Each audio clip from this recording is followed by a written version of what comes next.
Greetings, cyberspace. It is I, Terra, your favorite cyber bitch here. I decided I wanted to stream tonight, and I don't trust any of these fuckers messing with my channel, so yeah, I'm actually hosting for once. So let's see who we have, and my baby brother is in the chat. If you check your fucking Discord, that's where the link is. We have with us tonight the love of my life, Mr. B. Oh, you're such a sweetheart. It's the truth.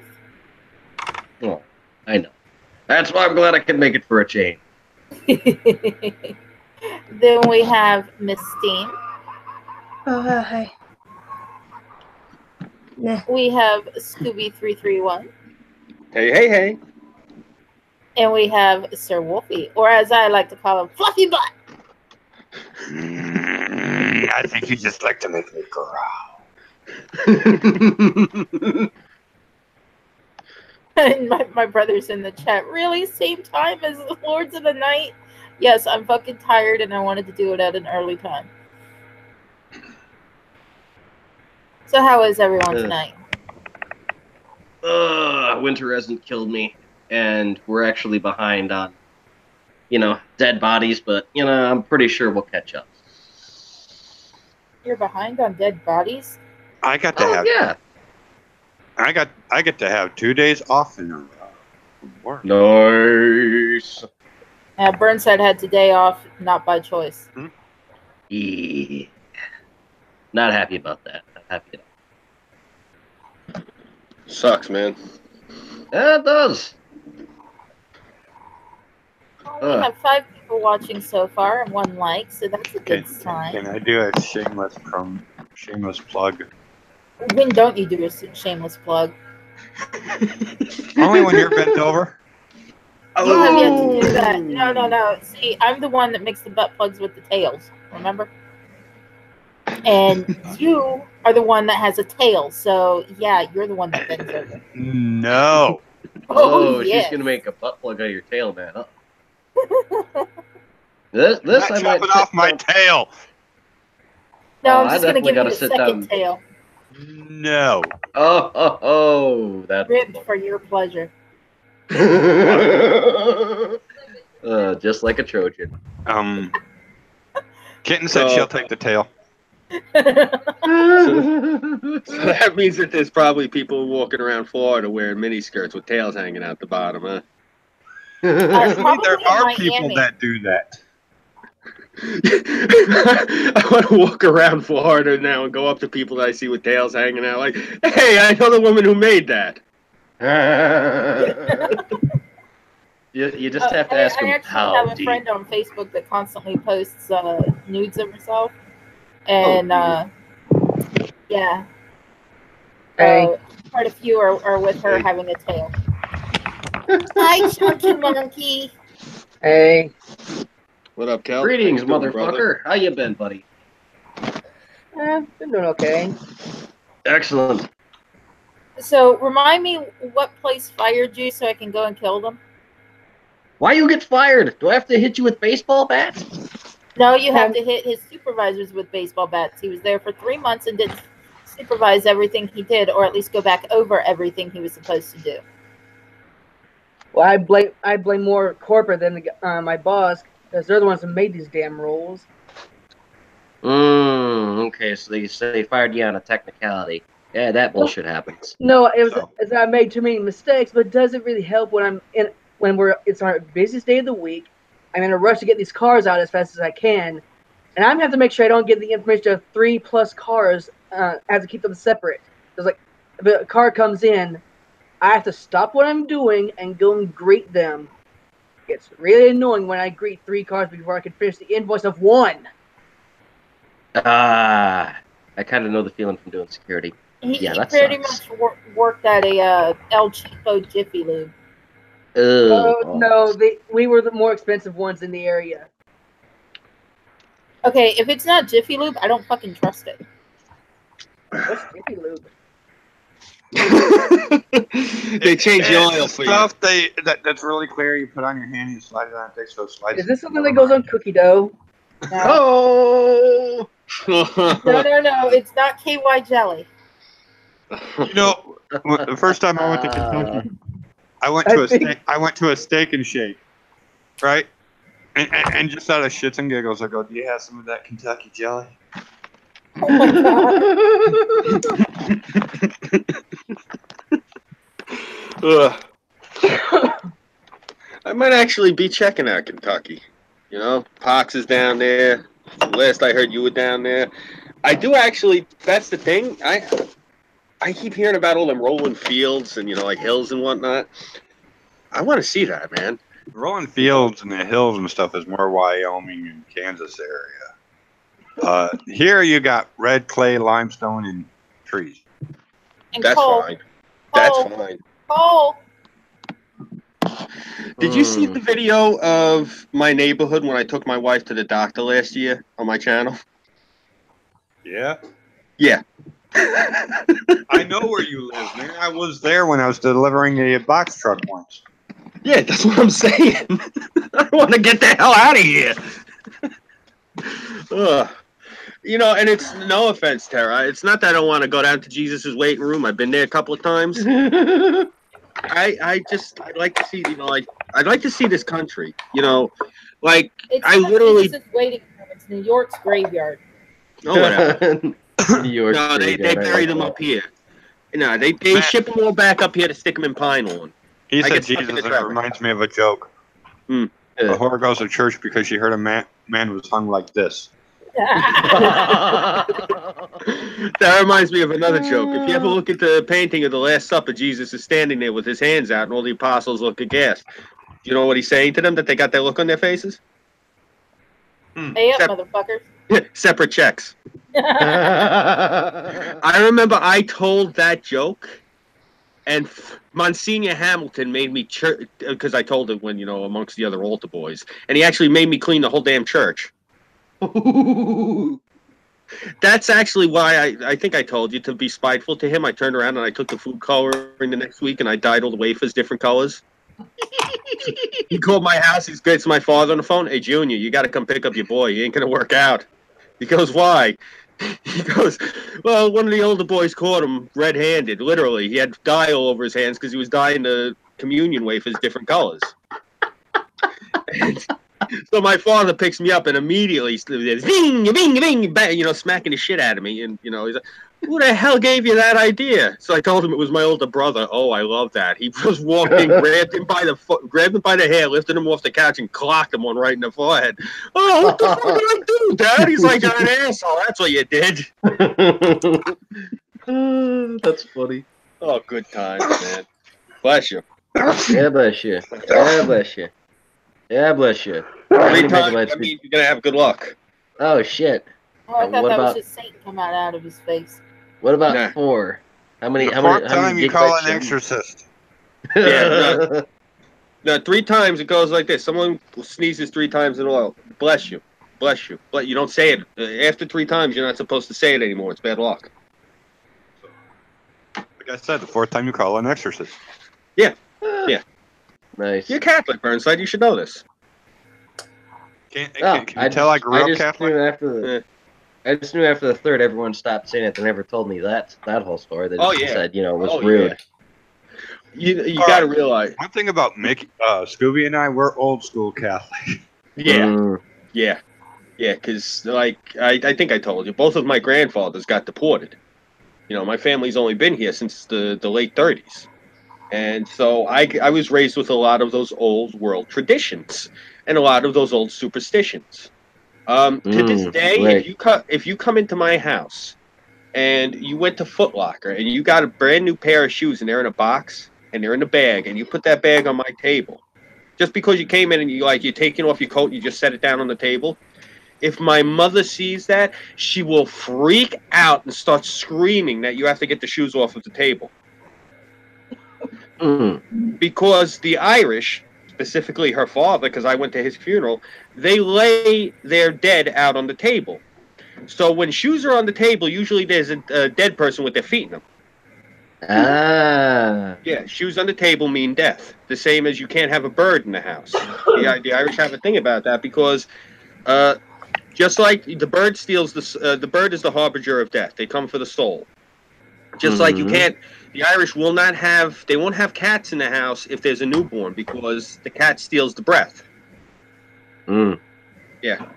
This is all the shit I was raised with, like it was gospel truth. I mean, 20th century, I'm in school, and like all the other kids are looking at me really strange because all the weird shit I'm doing because I was raised to do this stuff. Like I'd knock over the salt, so I'm sitting there throwing salt over my shoulder and turning in a circle 3 times. My father still does that. Yeah. Like this is the thing. I'm superstitious too because like I had a friend and I did not like this guy, and like he did a couple of things and I told him, you know, you're gonna have bad luck. You're gonna have bad luck, and he's like, "Fuck you!" And he left my house, and he went to go home, and he got hit by a train that night. Damn! Oh, hey then. Yeah. Well, shit. Pretty hard to get hit by a fucking train.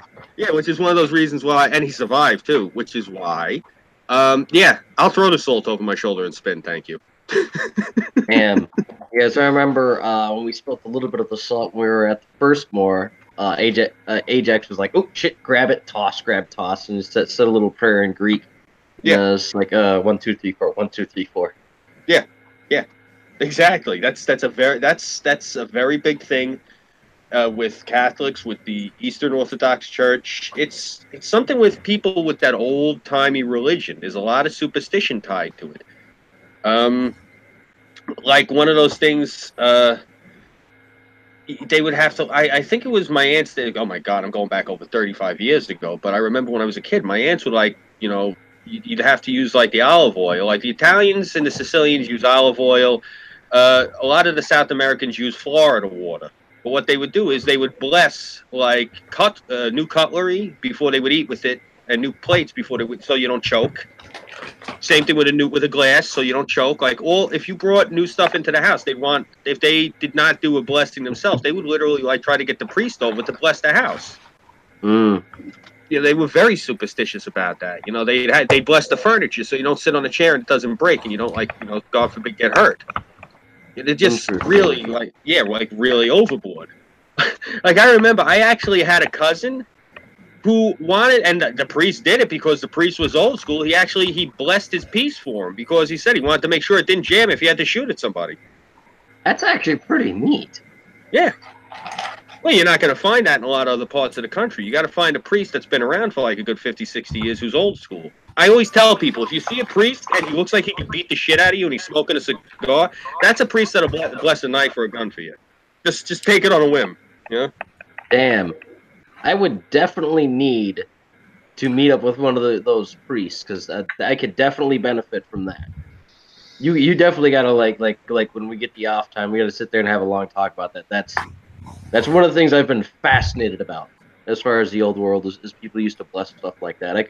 I could tell you a million old fucking tales about people going on journeys just to get their swords blessed so that they could kill this beast or that beast. Or this other ass, like, oh my God, the bedtime stories galore. Hold on, just really quick. 1 second, dear, I'm on air. Really quick, because I gotta go inside because she's calling me. The last thing I had, I think it was Father Kennedy actually did it for me. I had him bless. I had a pair of the SAP gloves with the lead lining in them. He blessed them. He blessed them for me because I was working a door at a place. And I told him, I said, you know, I'm there protecting people. I do security. So he blessed the gloves for me. And that's actually pretty damn neat. Yeah. You know. Give me 1 second, guys. I'll be right back. I got to see what the hell she wants. Uh-oh. What? Gotta go bang it out. I got that joke in and he didn't hear it. Christ. Man, he must be a Minuteman. I was wondering how long it would take you boys to catch on. Shameless plug. Shameless plug. Follow me on Twitch. Twitch TV / Sir_Wolfie. Wolfie, why don't you just put it in the chat? Fine. Thank you. Make things easier now. And pays. And if you guys want to join me for my stream later tonight to keep the conversation lively, go ahead. I might be passing out at some point. Oh, no, I will be passing out at some point. Depends. I'll be around for a bit. Then we got dinner, and we might have a thing or two going on. So I'll see what else up. Because Oh, you got I your have to sewing get machine? up early as usual to Oh. take people to work and kids to school and be the parent I don't want to be. Yeah. Oh well. Sit back, relax, watch a movie. Now, if it's you know, your little tyke, Mr. B, that's a different story because I already know that little shit isn't going to be a little shit. Oh yes. I can be a lazy bastard, but I do not intend my children to be raised to be incompetent fucks. Oh, and this is Gaming for Adults, brought to you by. Oh my! We How many don't X's are in the rating? I have it age restricted. That way we can say fuck, shit, damn. We're gonna spank the bitch. Here, take my load to your face and shit like that. You have to put it to adult just because you swear. Are you shitting me?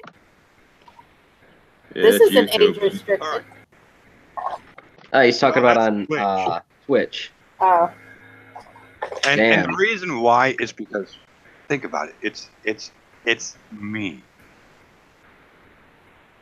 Well, yeah, you're a twisted fuck, but I mean, you're not that fucking bad. I mean, at least you don't talk about killing people constantly or dead bodies like I do. Oh, I've sent people to the loony bin with my conversations. You see what I show on YouTube is not necessarily who I am. I think somebody here knows exactly how twisted I can be. Yeah, you told me some horrific shit. Interesting. I don't know, you sound like you could live around the corner from me after shit you told me so.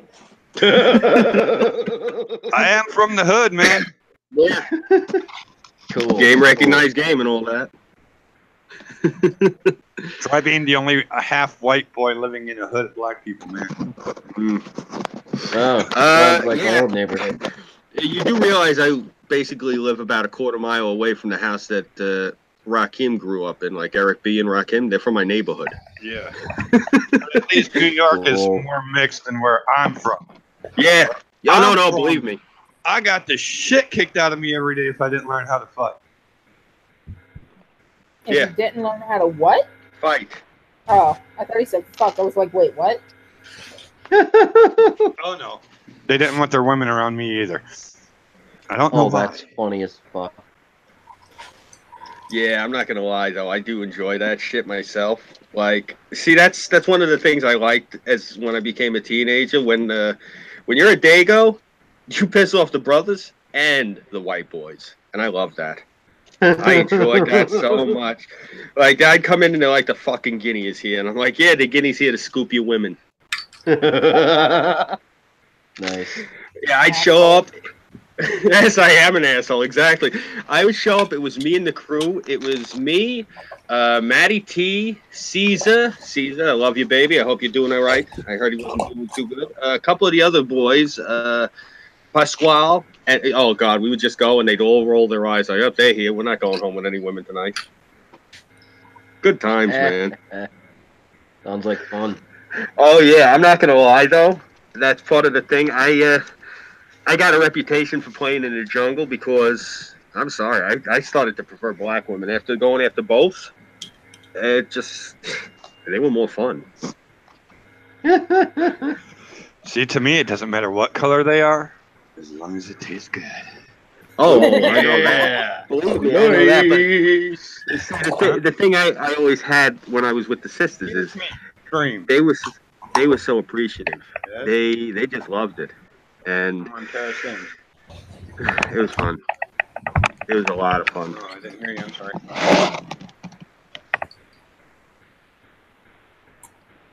If Kitten wants on, tell her she can get on. She said you can get on if you want. Join us! She said she's good. She's got Join the winter blues. Yeah, that sucks. Yeah, I feel her on that. I'm getting dead body blues, man. The winters caused our numbers to to just drop a tad, and I'm just like, damn it, we almost had more than last year. What the fuck? You know, it's funny. The shootings go up around here. The shootings and stabbings. Because Really? what it is in the summertime, and the spring, people are more prone to beat the shit out of each other. When the weather gets to a certain temperature, You're like, fuck this, I just want it over with. yeah, you beat me too. I was just gonna say that. It's The literally power's out. Oh wait, the prison has great AC. yeah, basically, it's like a lot of the guys who get locked up. This is the thing. You have an upswing during the winter of lockups because the homeless, they know you take a brick, you break a window, you're out in April. So they vandalize and they get popped for 120 days and they get to spend their time inside. They get in shape. They get 3 hots in a cot. They come out healthier than they went in. But the shootings go up in the neighborhood because, like Wolfie said, it's fuck this, it's too cold. I ain't sitting here arguing with you, motherfucker, and that's it. And they fucking boom, they're done. I'm from Michigan. I know how it is. Yeah, exactly. Burnside, you think about it. I'm surprised. I guess in Chicago, they just shoot at you no matter what. So well, I mean, it's only like 80-some-odd% of all our dead bodies are from gunshots. Yeah. You know, I got into an argument once with this black guy up in the city, and he's talking to me. He's like, "Man, I'm from fucking Chicago. Don't you know what that means?" Like, "Oh yeah, you're probably packing heat and you're a lousy shot." Damn straight. Somebody else in the bar actually said that. Like, yeah, damn straight as they slammed it back. I think the guy that said that was from Boston. But no, what do you mean? I said, look, guys in Chicago. No offense, Burnside, because I know you don't carry a gun, so I know you can actually handle yourself. But I said most guys in Chicago can't handle themselves because all you carry guns. None of you know how to throw hands. It's the truth. Oh, hello. I know. Doesn't she look like a snappy dresser when she gets her old attire together? Damn, Terra. I think you might have some competition with costuming there. Oh, that's just because I haven't been trying. But, I don't know, I've been pretty productive today. I've made a shitty setup. Show. But, ooh, snazzy. But, as I was saying, though, me being ex-military and going back to the hood, I went downstairs to ask a guy nicely not to do fireworks in May because he was scaring my kids. He points a gun to my face, and all I did is look at him. So you got 3 seconds to pull the trigger. Nice. He started ranting his mouth off, and next thing you know, within 3 seconds, his hand was in his trunk. That's what I like about most of these dumbasses that point a gun at you. They do it to monologue. That's really all they do. They just go, if I stick this thing in your general direction, you will listen to the stupid shit that I have to say. Yeah. Like, they think it's like a fucking ghetto soap opera. Like, they go and point guns at each other. They take 8 minutes to go and yell all this dramatic, stupid shit. That's and right. then they shoot each other and like, fucking don't even graze each other's legs or arms or anything. They hit everybody but each other. After that, his gang treated me with respect. Good. Yeah, I would think so, because you handled him. You know, I don't know, man. Like, these fucking gangbangers, that's one of the reasons, like, I talked to a lot of them when I was younger. And, you know, they would sit there and they try to talk to me about that gang shit. And I'd say to them, I'm like, yo, look at what I grew up around. You guys don't impress me with this shit. I said, all you got is numbers and you're all dressed in fucking uniforms. I said, you look like a bunch of pissed off waiters. Seriously, you're all walking around in those ridiculous. You gotta realize, I'm not talking Bloods or Crips. This is back in the day when they were wearing those god awful fucking jackets with their gang colors. So I know what you're talking about. Yeah, they'd be wearing black pants. They'd be wearing like sneakers, and they'd have on their gloves, and they'd be wearing these either gold or purple or green jackets. And I used to tell them all the time, you look like, you know, you're delivering a catering order with that shit on. Actually, to me, it sounds like, you know, they're cast-offs from West Side Story. That's what the style was. That's New York gang style. My brother was actually, he was in the Ozone Park Snipers when I was a kid. And I remember they got into this big toss-up up over on Neptune Avenue with the Coney Island homicides. And he was telling me, Wolfie, I'm showing both of our ages here. Do you remember the little shorty Budweiser cans? Yes. Yeah, what they used to do with those back in the day is you fill them up with kerosene and put a wick in. They're little Molotov grenades. Nice. Yeah. They used those, and they would use the walking sticks. The walking sticks is you would get the game bats from Yankee Stadium, and you take it and you stand it upside down. You make sure you get the razor blade, and you slowly bang the razor blades into the bat until they ring the perimeter of the bat and falaka right across the face. It's a walking stick. Nice. Yeah, You're talking that about was the back- little sluggers and shit like that. Yeah, the little ones that you would get at the game. You know, when you go to like Yankee Stadium on game day, and they give you. I think I got one from Shea Stadium lying around here somewhere. But Get it. what? What? You never seen one of them You little game get them bats? for free. You get them for free at Louisville Slugger Museum here in Louisville. That's really cool. You talking about like those small baseball bats everyone Yes, would carry around? Equalizers. The equalizers. Ah, that's the Yeah. name I know. Yeah, those suckers. Yeah, you guys call them equalizers. We would call them the walking sticks. You know, those because things are fun. what the guy would get all the slices on the face. You gave him his walking papers. Ah, That's what that was. okay. Yeah. I would watch that shit go down. I ain't gonna lie. I wasn't a tough guy when I was a kid. I'd go sit up on the bleachers, read my comic books. Like, damn, they're gonna kill each other. Oh well, let's see what Spider-Man's doing. I didn't give a shit. I wasn't into that gang banging shit. Yo, we're gonna have a shootout. We're bringing our guns and shit. Yeah, bro, I gotta take a piss. I'll be right back. The fuck? Nah, I ain't stupid, man. That's the reason I'm still alive. Look, if you want to throw hands with me over something, I'm going to try to talk you out of it. But eventually, if you want to fucking, fine, we'll dust it up. I don't want to do that. That's not, I don't like violence. I'd rather, sit here and just chill. But, nah, some of these fucking, we're going to go shoot up that place. Oh, you're going to go shoot the place up? Yeah, go right ahead, yeah. No, I tell you what, I'll stay here in case you guys need a ride. Call me. Fuck out of here. Victor gets a ride home. Yeah, right. One of these assholes actually called me up. Yo, Scooby, can you pick me up? The cops are looking for me. Yeah, go wait in the bushes. I'll be there in 10 minutes. 3 hours later. Yo, Scooby, what the fuck, man? I called you. Where? Oh, yo, the cops were out front, man. Oh, shit, they were there? Yeah. Yeah, they just happened to show up here. God. That's funny. Like I told you, man, mooks. Fucking mooks. Yeah. That's the reason I never got into any of that bullshit, man. It's all fucking dumb. I mean, especially with how they are here. I mean, you've got your regular gangs like, your Satan's Disciples, Latin Kings, and all that shit. And they've got the chunks of their neighborhoods or different streets that they've got, depending on whatever the hell it is they're fighting over. And all these dudes do is fucking spray and pray and terrorize old people. And bring a whole bunch of goddamn graffiti that don't even look like art. It looks like chicken scratch. It looks like somebody did a whole bunch of meth and decided to take some random colors of spray paint and just go up and down the street and just fucking, anything that was like a light pole or a mailbox or a fucking bus stop. Just go, okay, drugs are kicking in. Let me go paint something real quick. With these fuckers. Like, just in this particular part of the neighborhood where I live, you go up onto Dixon Avenue, you got the 40 dogs up over in the 40s. Then you go up the other side of Dixon Avenue, and you hang the right over by the church where everyone gets shot every year, and when they have the church fair, that's Oak Street. Over on Oak Street, that's Nieta turf. The Nietas are an El Salvadorian gang, but the Nietas are getting driven out by the Polish. The Polish moved in droves. Nice. And I think I told you about that the one time I'm in there. The Nietas, they went into the Polish joint and they decided that they were going to fuck around. The fucking Polish, they changed the doors. And they beat them with fire extinguishers, and then they put them out in the friggin' parking lot laid out. They come up to me, you see anything? I was looking at that girl dancing over there, man. She was fine.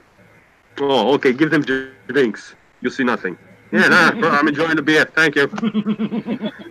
Fucking guy came over to me, his neck was as thick as my waist. Yeah, I seen everything. I'm not fucking stupid.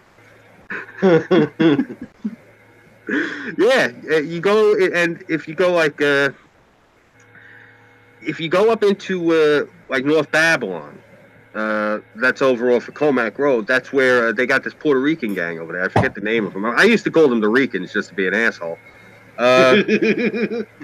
But I think a lot of them are raised. Those are the people that switch back and forth between Latin King and something else. Because there's a lot of Latin kings in certain parts of the neighborhood too. Like Mm-hmm. you go like out in Brentwood, there was actually a thing going down between them and MS-13. That's the reason that I think that those little kids got chopped up in the park across the street from my college.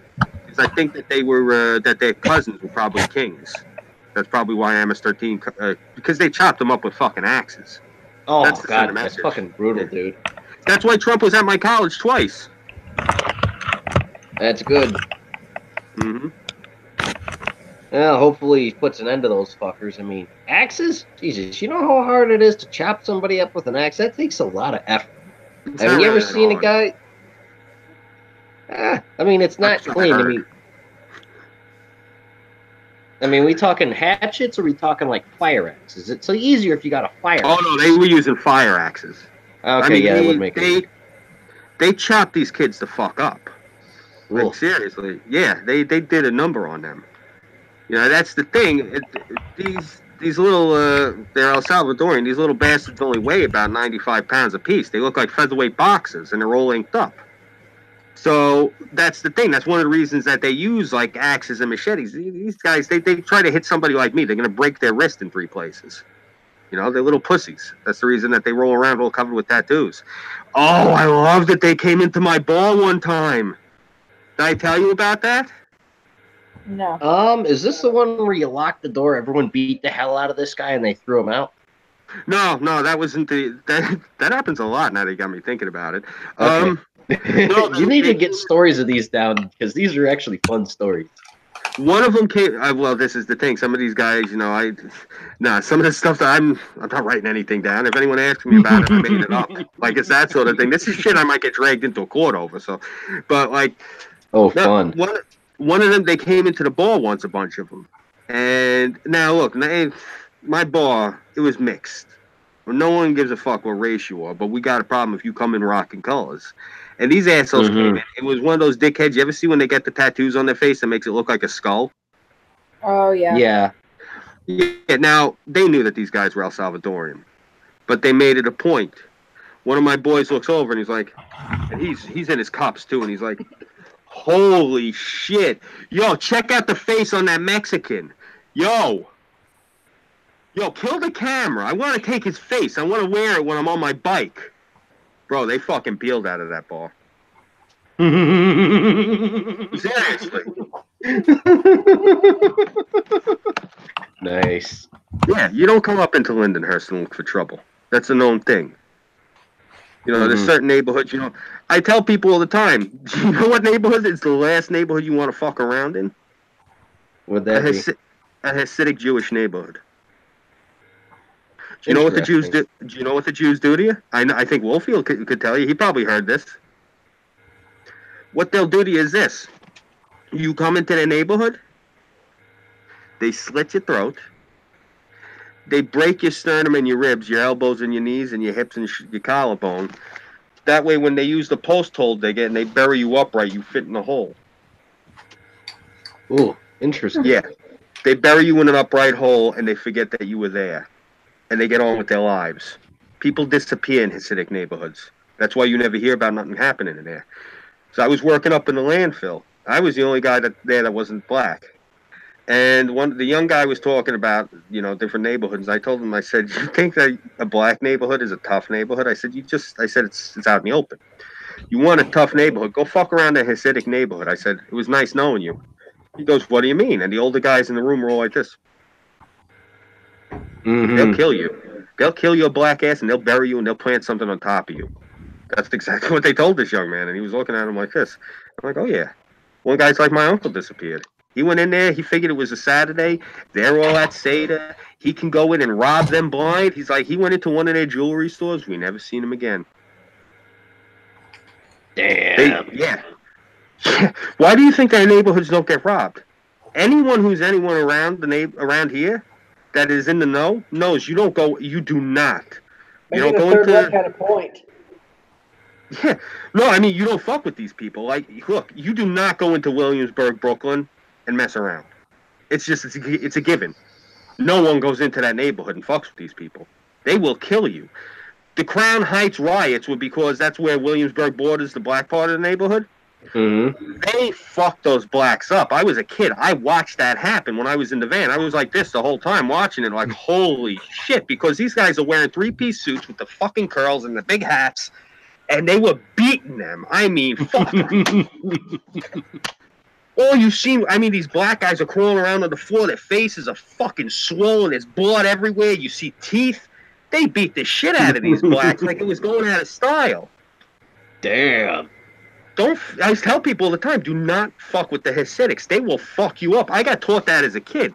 I told my brother, I said something to him, and my older brother looks at me. He's like, they will fuck you up. He's like, do you have any idea? He's like, look at the way those Jews dress. You think that you got to be tough. You got to be able to handle yourself to walk around like that.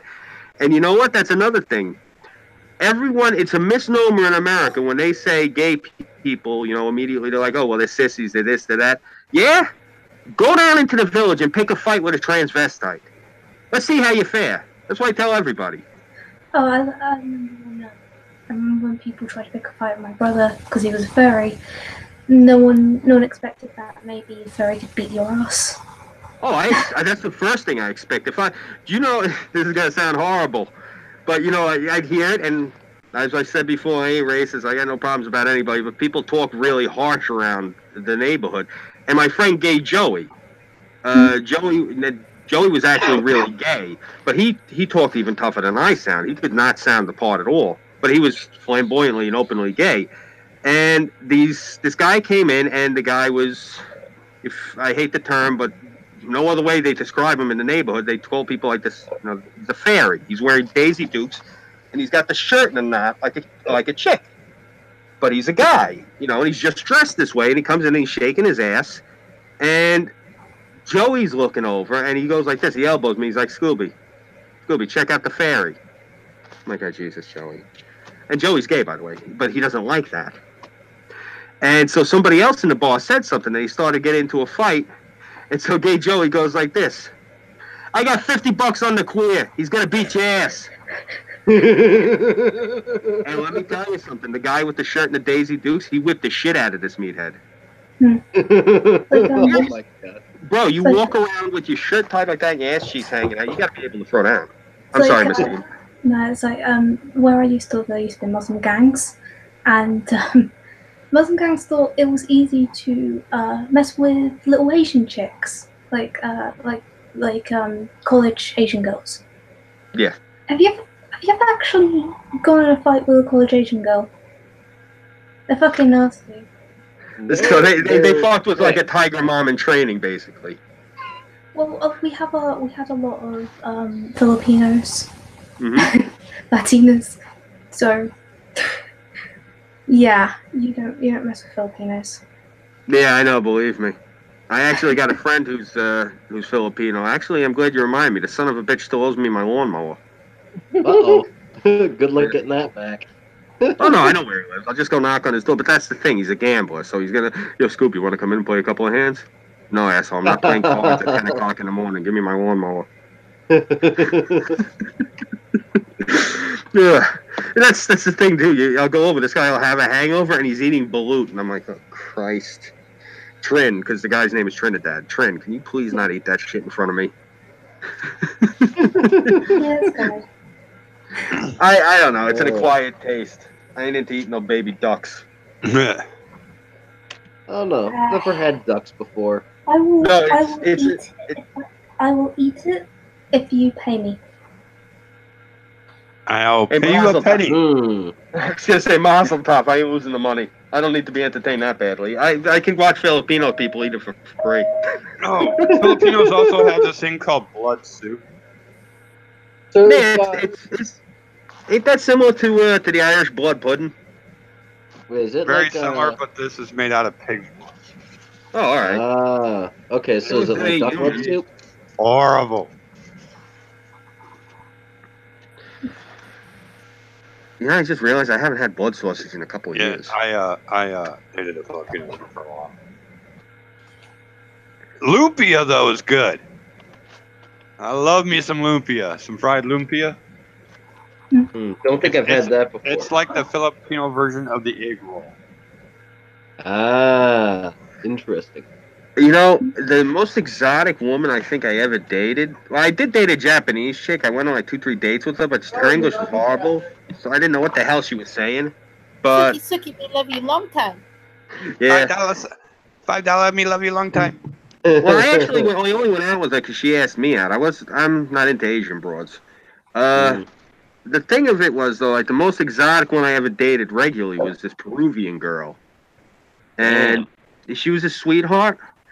But my goodness, very musky, for lack of a better Did the term. Japanese girl call you fortune cookie? No, Stugats, she didn't call me that. The Japanese girl, she couldn't speak. No, she couldn't speak English. I'm saying, like, I went ice skating with her in Syracuse, New York, upstate, because I was up at college at the time, and everyone like guilted me out to go out with this broad, and I tried going, I went ice skating with her. Everything was nice, and everyone's like, "Hey, how's it going, man? How's it going with the?" I think her name actually was something like Suki, and I'm like, or Yuki or some shit. I'm like, I don't know what the fuck she's saying, man. But oh, this, that, and the third, and they're going on about her, and I'm looking at it. You know what? I'm just not into Japanese chicks. I was looking at her, I'm like, not my thing. My brother now wants you to introduce him to her. This should be fun. I saw her, the last time I seen this girl was 20 years ago. So yeah. Damn. Big you want me to age ain't nothing but a number. Remember, Burnside and I are 9 years age difference. Yes, and jail is just a room. What? You're legal? Hey, you're age is just a number. No, but you said it, not me. Okay, I like legal age is just a number. No, but I like that. Age is just a number and jail is just a room. I like that. That's a good comeback. Thank you. I'm going to use that. Oh, God. You're going to make me piss myself. That's a fucking good one. You guys never heard that one before.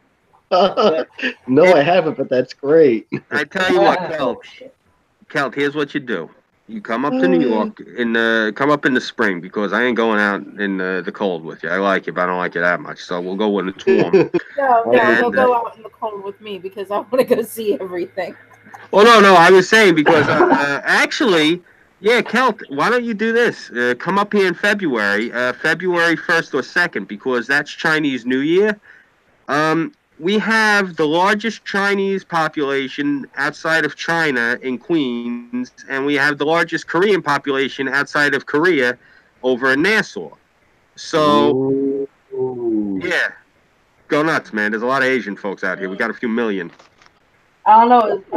I've already applied for a job, and it's teaching English in Japan. Ooh, all right, that's fine. I'm just saying, if you want to come roll in the hay with a few Asian broads, I can hook you up. I would like to see if the South Koreans want to kill the Chinese there, because I understand the CCP is trying to make a presence there. Yeah, we took care of that though. A couple of the guys from the neighborhood, like the one guy from the CCP, he was, like he's out in the street and he's yelling. And you got to realize something. These people move into the neighborhood. All respect due, it's still our neighborhood. You see, and now they moved into that part of Queens called Flushing, and they actually renamed it. These people, they call it Falashang. That's kind of fucking rude.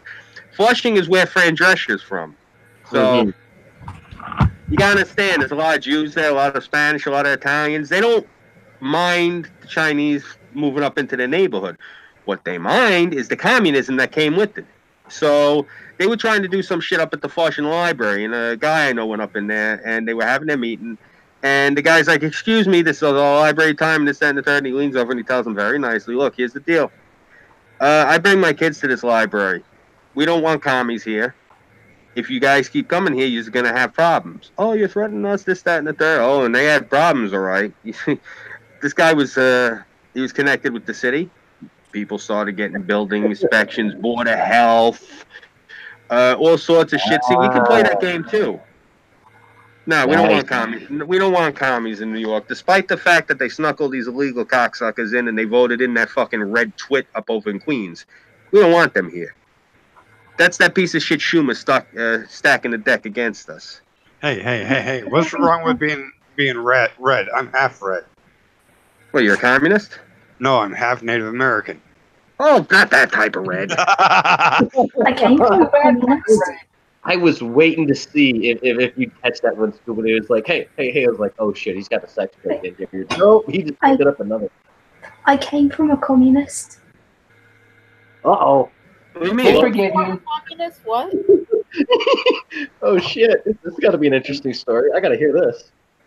Well, my dad's a Catholic communist. I know that's a contradiction.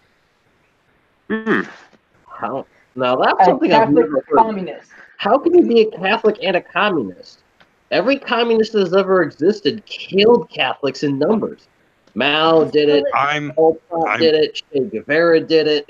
You got to think during the Cold War, the Catholics were there in Russia, though. Yeah, they were heavily suppressed, though. I mean, shit, churches got closed up left and right. The KGB were like, oh yeah, we're just gonna kill them because we can. Well, it's kind of like a cult. It's kind of a cultural difference thing, which makes things complicated. My dad's Russian, and the majority of Russian baby boomers are Catholic communist, while the majority of millennials are atheist capitalists. So it's kind of like it's really weird in Russia, basically. Yeah. No, I understand. You know, I still say let me out and blow up the world. So it's kind of just how he was raised, and it's kind of just normal for older people from Russia to be like that. No, I understand. Believe me, my grandfather and my uncles were all fascists because they were from Sicily, and they all supported Mussolini. And the only reason that my grandfather moved here was because Sicily threw Mussolini threw the mafia out of Sicily, and my grandfather was a tailor. If he didn't follow them to America, he was going to starve to death. The Sicilians tend to dress peasant clothes. Only like wise guys were wearing suits. You know, so like most of the typical Sicilian fashion is burlap. You know, so they don't exactly tend to dress like fashion plates. Those folks. So Scooby, does this make me a drunk fighting, kilt wearing, tomahawk carrying, confused about my identity, holy guy, graham cracker? Bro, you gotta put that on a t-shirt. Put that on a t-shirt. I'll buy it. Seriously. It means I'm Irish, Scottish, Native American. Used to be in the ministry, and well, yeah. Nah, it just makes you a furry. See, like, if only my camera was on right now. You would see the giant middle finger he has. Except it's not his finger. I'm sure Kim would love to rotate on it. What was I saying? Miss Steam, I don't mean any disrespect towards your father because he's a communist, like you said. No, it's fine. My father's an asshole. That was great. My father. You be great communist like Daddy. Now fucking start killing people. But Daddy, I want to be civilized. We are not civilized. When I was a teenager, I was an anarcho-socialist for a while. Yeah, Burnside right here, Mister. Look at his flag, Mister Anarcho. Whatever he is at this point, I can't even. I don't know. But he's an anarcho something. He's an anarcho for Trump. He's an anarcho-Trumpist. There you go. But, I'm not really in anything because living in a family full of identity politics, you kind of just don't want to be anything anymore. Oh God, yeah, that is definitely character-wise. I'm just like, you're all fuck. I'm just gonna blow you up. Shoot, I'll give you the dynamite. Not allowed to blow up the world. You know, one of the things, like, let me just really quick a little something about me. Like, when I was younger, I grew up, like, the old man's family was from Sicily. And a lot of, like, my uncles were all connected in the carting business. A lot of people will say something like organized crime. I'm not going to spin my wheels and just chase that fucking ambulance. We'll just fuck it. If they want to call them that, we'll be ignorant and call them that. And my mother's family, A lot of them were actually like all my mother's cousins all married into the Irish Westies. Jackie Featherstone Jr. is actually my first cousin. So one of the reasons that my family, my immediate family, like a lot of the reason that a lot of us went into the military and became so patriotic was we wanted to distance ourselves from what went on in the neighborhood, if that makes any sense. Like, Yeah. that's one of the reasons I wear all this crap so much is when I do talk about things in the neighborhood, one of the things I'm always trying to emphasize is like that it's a very American experience and it's a very regional one. But that's one of the things a lot of people don't realize. Like you yourself, they hear the accent. A lot of people wouldn't realize, your father was Russian, was a Catholic communist, grew up. Because I grew up in England, and my mother was English. Yeah. No, I'm just saying, like, a lot of people don't realize, they think it's only Americans who have an interesting tale. And no, it's not. You have a very interesting story. And I'm kind of glad that I started ranting about communists, is my point, because now I get to know more about your story. And it shows, you're very soft-spoken, you're very pretty, especially now the way that you got yourself done up tonight. But there's more to you than that, And I'm glad that we had this talk, because we get to see that there's more to Miss Steen than just a sweet voice and a pretty face. That's cool, Yeah. Seriously. It's a very interesting story, and for being English, you've actually got some great teeth.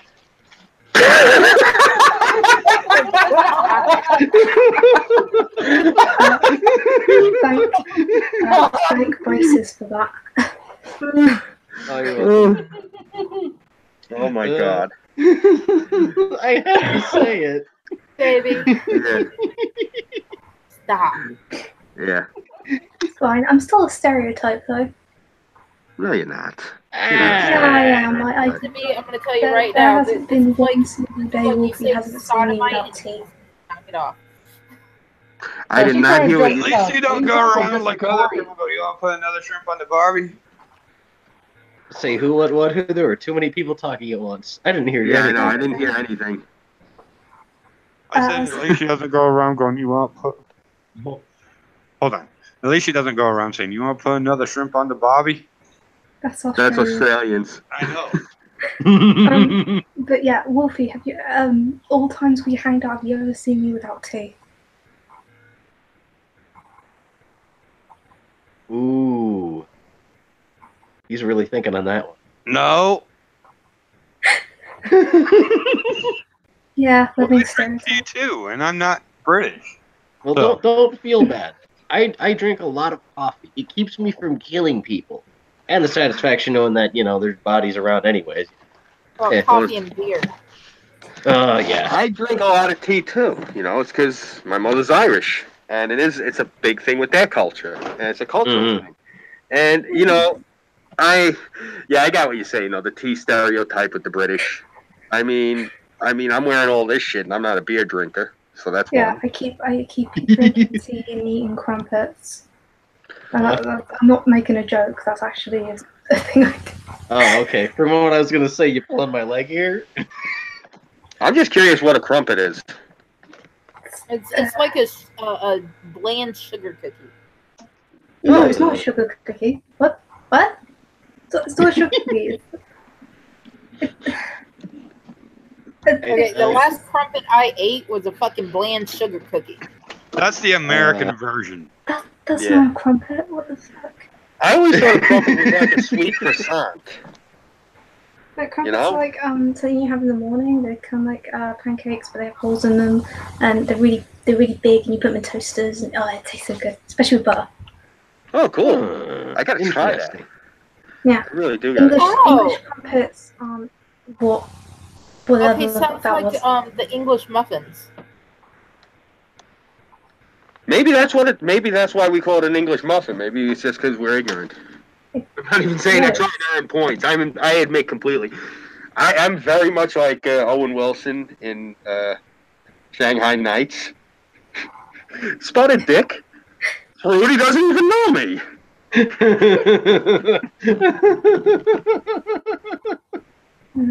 That's funny.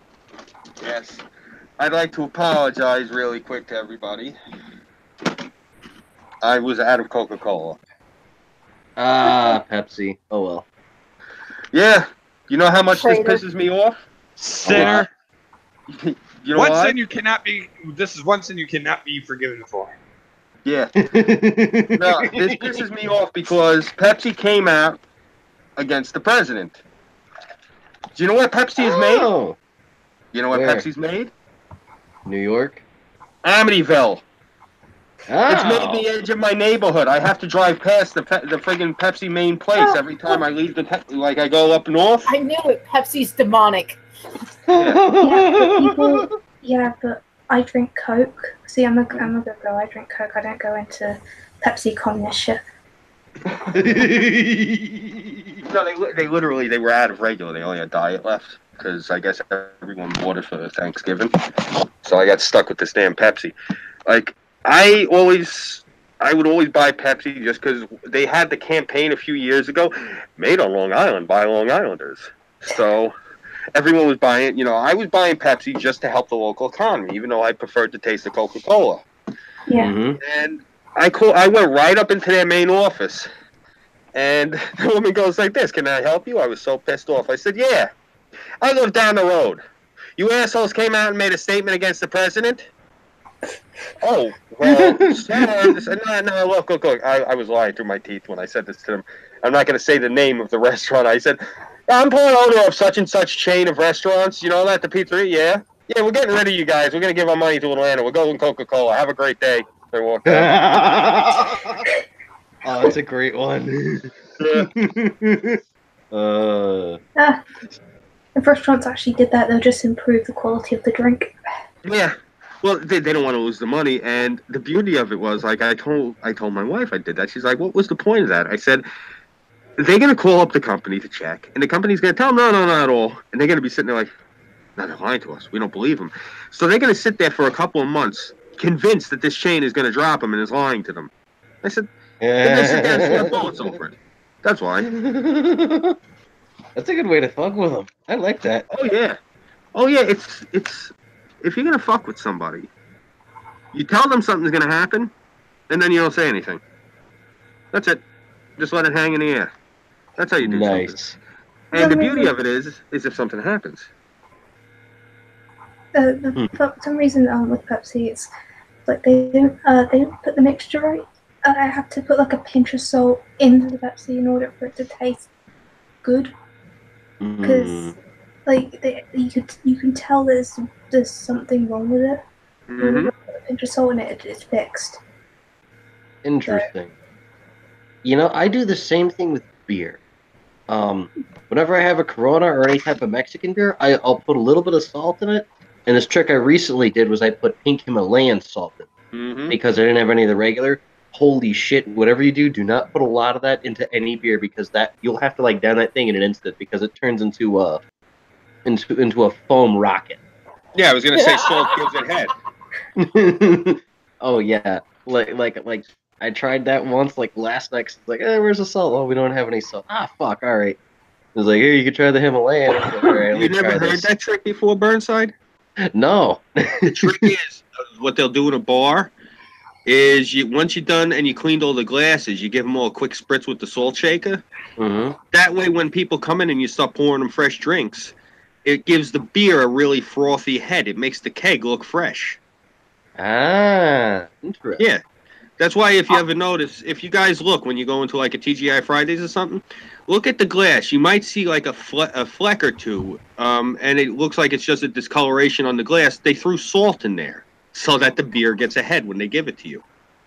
Ooh, that's Also clever. in the South, it's a habit, and this is in either Coke or beer, to put salted peanuts in them. Yeah, I've heard that. Salted peanuts? Yeah. It takes away some of the sweetness. Can I ask you something, all of you? What is with Americans and adding fruit to sangria? Why do you guys do that? I don't know. I've only drank that like twice, maybe 3 times. If I drink sangria, I usually drink it straight out the bottle. But when if I'm throwing a party and I have sangria, I'll chop up, some orange, throw in some grapes, you know, pretty much what sangria is made of. Put it into a punch bowl so everyone can dip out of it. I do it for decoration. Yeah. And then later at the end of the night, I eat the fruit because I get fucking drunk. Nice. I was thinking more of it's a snobby white girl type thing. You know what it is, because we use it's sangue, it's blood, it's sangue divini, blood of the vine, and one of the things that holy shit, we would get destroyed off of straight sangria. I mean, like that's the thing, you'll catch guys walking around the neighborhood brown bagging it, but they got a bottle of sangria, you know, and that was the thing. Like I remember I went to a few parties like out in the Hamptons, and I'm like, what the hell is this red punch? Oh, it's sangria, man. I'm like, what the hell are you guys doing drinking sangria with fruit in it? And like that's the thing. We never drank it that way in my house. It was always, you know, served in a glass, and that was it. Yeah. I just always thought that was weird. Made from those fruits, and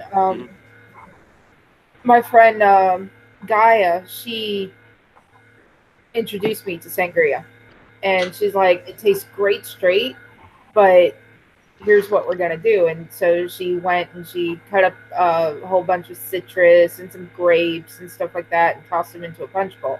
Or not a punch bowl, we had this huge like tea canister with the little pour spout at the bottom. Mm-hmm. And she dumped all the fruit in there, and then she poured in like 2 big things of fucking sangria. I'm like, bitch, where the hell were you storing those? She goes, oh, I got these for my birthday from my mom. So she poured those in. She's like, all right, we'll drink tomorrow night. Why wait that long? She's like, we'll drink tomorrow night. It's like, okay. So for the rest of the night, we play video games. Next night comes around, and, you know, she's like, all right, let's start drinking. But first, she went and grabbed a strainer. You know, the one that, you know, is real strainer, not a colander. Yeah. Mm-hmm. And strained the sangria into another pitcher. And was like, while we're drinking the sangria, we got to munch on these. I was like, okay.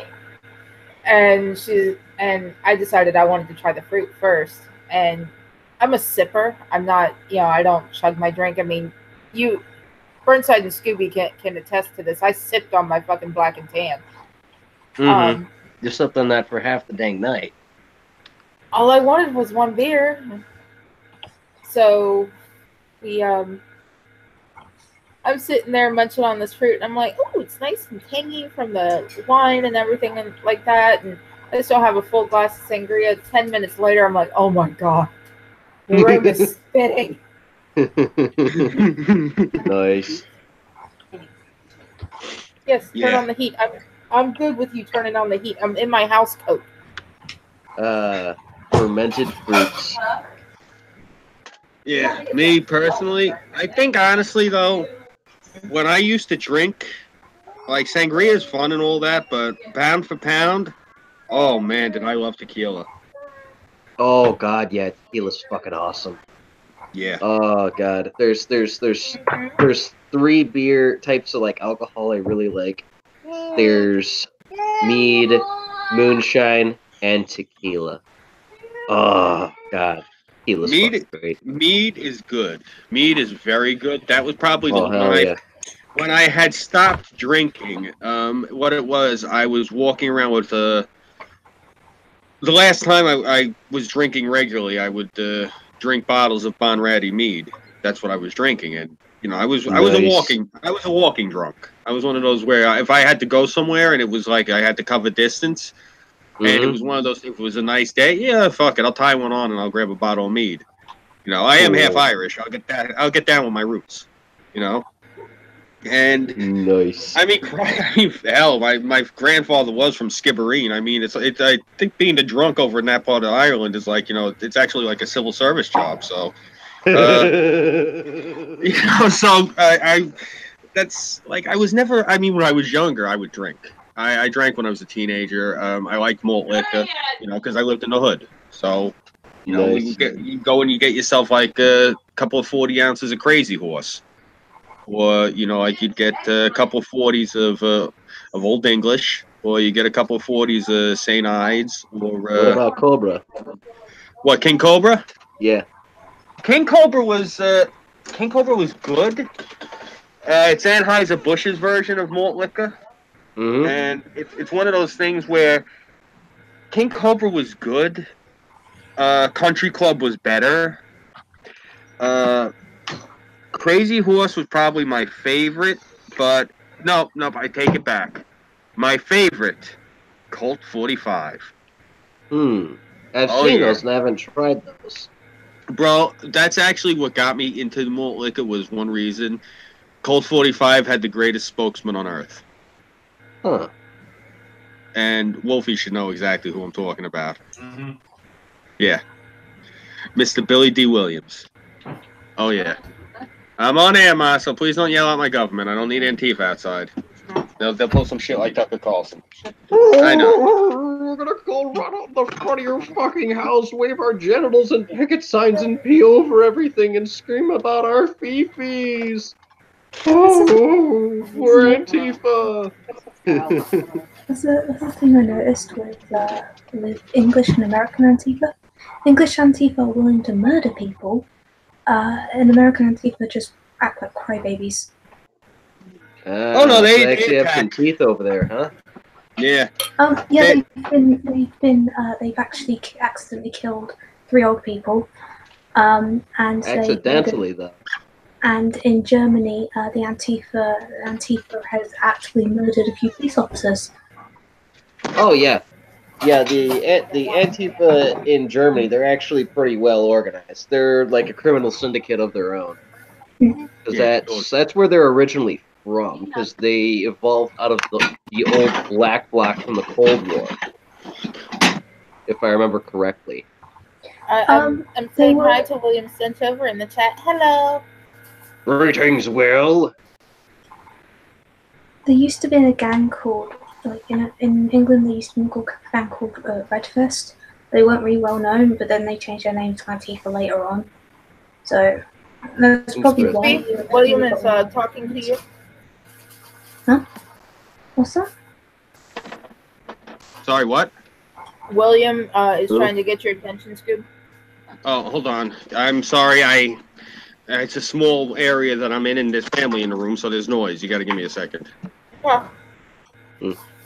But you're saying, Miss Steam? I'm saying there was a group called Redfest in the 90s.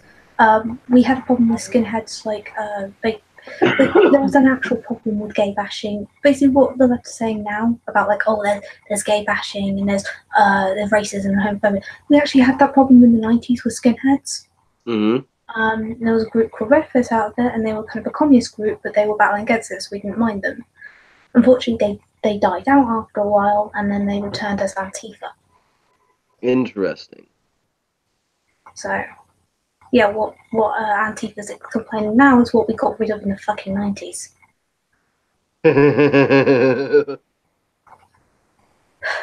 I mean, if you go to a few gangs, if you go to a few streets that are run by Muslim gangs, you might get gay bashed. But you're not hearing any SJWs talk about that. Oh, why would they? You know, the Allahu terrorist bars are their best friends. I know, that was a street you weren't supposed to go down to, because if you weren't wearing a fucking hijab, or you were white, you either come out, bruised and bloodied or dead. So. Interesting. But yeah, no one really wants to talk about that because it's nasty. It's not what we want. Oh yes, they're not progressive. They kill people. I mean, shit. Just look at the general area most of these people originally came from. You know, war-torn areas. Shit like that happens. You know. Well, that's the thing, though. These Muslim gangs are. This thing. Shit. Was it first or second generation? First generation is when they came from another country to here, right? And second generation is when the kid is born here. Yeah. No, first generation is when the kid's born here. Oh, so second generation is when people go to. It's afterwards. Like Scoob, he's technically first generation because he's like the first kid born from foreigners. Ah, okay. No. I'm second generation. My parents were both born here. My mother's an anchor baby. Ah, crap. Thank you for the correction. Okay. So basically the parents of these kids, so like the baby boomers, they come over here. They don't mind England. They're completely fine with it. It's the children after them that has a problem with it because they have this great idea of a utopian society. And the funny thing is, a lot of these people who are very radicalized in Islam now have been reported to run away from their families. And when you see the families, they're not really radical. Interesting. So Antifa is basically radicalizing them. On top of that, the media is radicalizing them. The parents themselves, they don't actually radicalize their children. A lot of young people have a tendency to self-radicalize too. Give you an idea. My mother's father was actually one of the founding members of the IRA. He was one of their runners as a teenager. He actually, as a young man, he was one of the runners that participated for them when they tried to take over the post office in the East Uprising in 1916. When he was an older gentleman, he was an older young man, I should say, he participated in the War for Independence. And he had to flee to this country. That's the reason my mother was an anchor baby, because Grandpa had to sneak in here. That having been said, my mother didn't raise me at all to have any inklings, any leanings, any interest at all with the IRA. It's just nothing that ever left her lips. She didn't really drill it into my head at all. I didn't find out till I was older. But what a lot of young people do, because they get bored, they get restless, whatever, they're young, they're assholes, their heads are full of shit, whatever you want to call it. I started to lean towards more and more things that had to do with the IRA and Irish independence myself, and was actually on the verge of becoming self-radicalized myself. Fortunately, the internet was around at that point, and I had dealings with Irish people who informed me that I was a fake Patty and mind my own fucking business American and stay across the pond. So having people basically, give me a good kick in the balls and give me a reality check, I didn't wind up radicalized, but it was just that easily, because the thing was, I couldn't understand why my mother wasn't up in arms about, how can you not want the Irish to have their independence and this, that, and the third? And she'd shrug her shoulders and be like, we're here now. They're working on peace talks. They're trying to fix everything. It's going. And when I've talked to people who are like first generation and their parents are from Afghanistan, they are the same way. They're very happy in America, this, that, and the third. But then you talk to the teenage kids, and all of a sudden the kid is sitting there and he's, he wants his wife he wants his girlfriend to wear a burqa. He wants this and he wants that. And it's like, what the hell is the matter with you? I didn't raise you that way. And it's a lot of it's because these kids are restless. It's what it is. There's no enemy for them to fight, so they have to invent an enemy. There is no war for them. There is no great war for these kids. I mean, I've talked to some of these veterans, and I'm not detracting from them at all. But Wolfie, have you talked to some of these younger guys, these veterans who aren't even 30 yet? They basically have these kids, for the most part, playing video games. They're flying drones. And then when they come out of the army, they're also rude to us as fuck. Like they're better than us. Yeah. What? Yeah. I know some people who went like, you have no hardships if you never went into the army. I'm like, I couldn't even go in the army even if I wanted to. Yeah. Like, I'm disabled. No army wants a disabled woman. I feel you there. I'm asthmatic. They won't take me. I don't want to join the army anyway, but if I wanted to, I wouldn't have a choice in the matter anyway, so... I tried to enlist when I was younger because I was actually groomed to go into the service. And unfortunately, I got a calculated risk letter. And to get a calculated risk letter from the Marine Corps, you got to really impress upon them that you're not fit for service. But yeah, they wouldn't let me serve, which really upset me. They said I was... psychotic. I mean, don't get me wrong. Don't get me wrong. I do respect them for doing that. Yeah. But I have a problem when they demand respect right then and there for just that, and it's like, no. Alright, like, yes, thank you for serving us, but the thing is you're being very rude to me, so fuck you. Well, that's my point. Is a lot of these guys haven't seen actual combat, and like I went to see this movie a few years ago that came out, Jawhead, and it was about how this guy, he was in the Gulf War and he got post-traumatic stress disorder, and you watch the movie, and I'm like, how did you get PTSD from this? Like I've gone through worse shit in Queens, you know. I mean, I'm not knocking that quote unquote war at all, but it's what that was basically, and that was a standard military operation. That was the most clean cut military operation of the 20th century, I think, actually of all time, because it was completely neat and it was wound up, and it was one of those things where I have talked to a few people from that war and a few people who have also served in the other wars, you know, since then. They've all said the same thing. A lot of these guys who are complaining, they said a lot of these guys who are yelling, you know, they didn't serve in combat like the rest of us. These are the guys that they had in certain positions, and the reason they weren't out in the field and weren't out there in combat is because of their emotional problems. And this is the thing we didn't have at the time. We didn't realize how many people in America have become emotionally disturbed over the past few years because of all this crazy shit that they're feeding them, you know? And this is the thing, because it's starting to bleed out now in the troops, because this was never a phenomenon when I was younger. You would 10 years ago, you would never run into a veteran demanding respect and demanding this and demanding that. You could sit there and say horrible shit to a veteran, and because they got character, they're going to sit there and say, "Well, that's your right," and they're just going to walk away from you because they're the better person. These young kids that are sitting there demanding the respect, I've never seen anything like this. Have you no honor?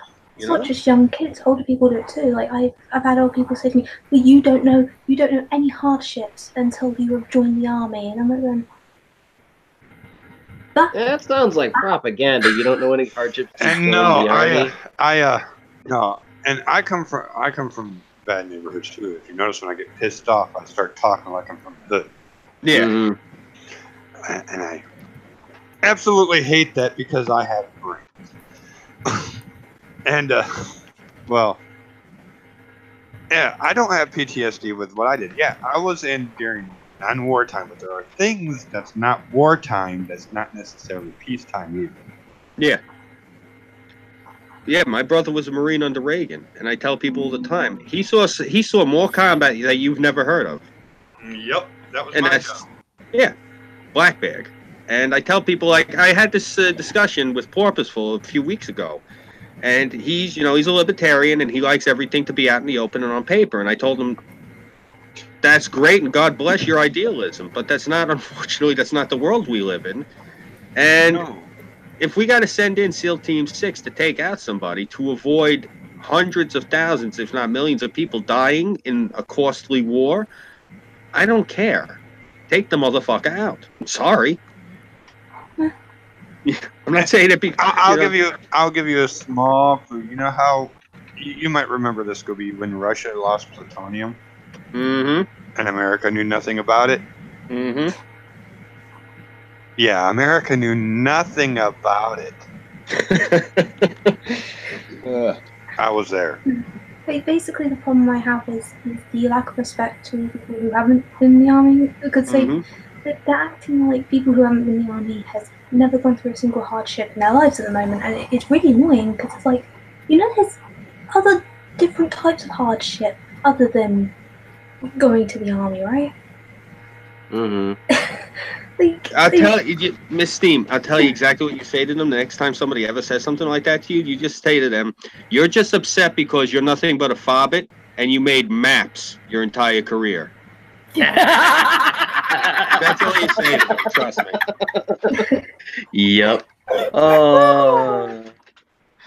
Yeah, that's all you say to them when they start doing that. That usually shuts them up.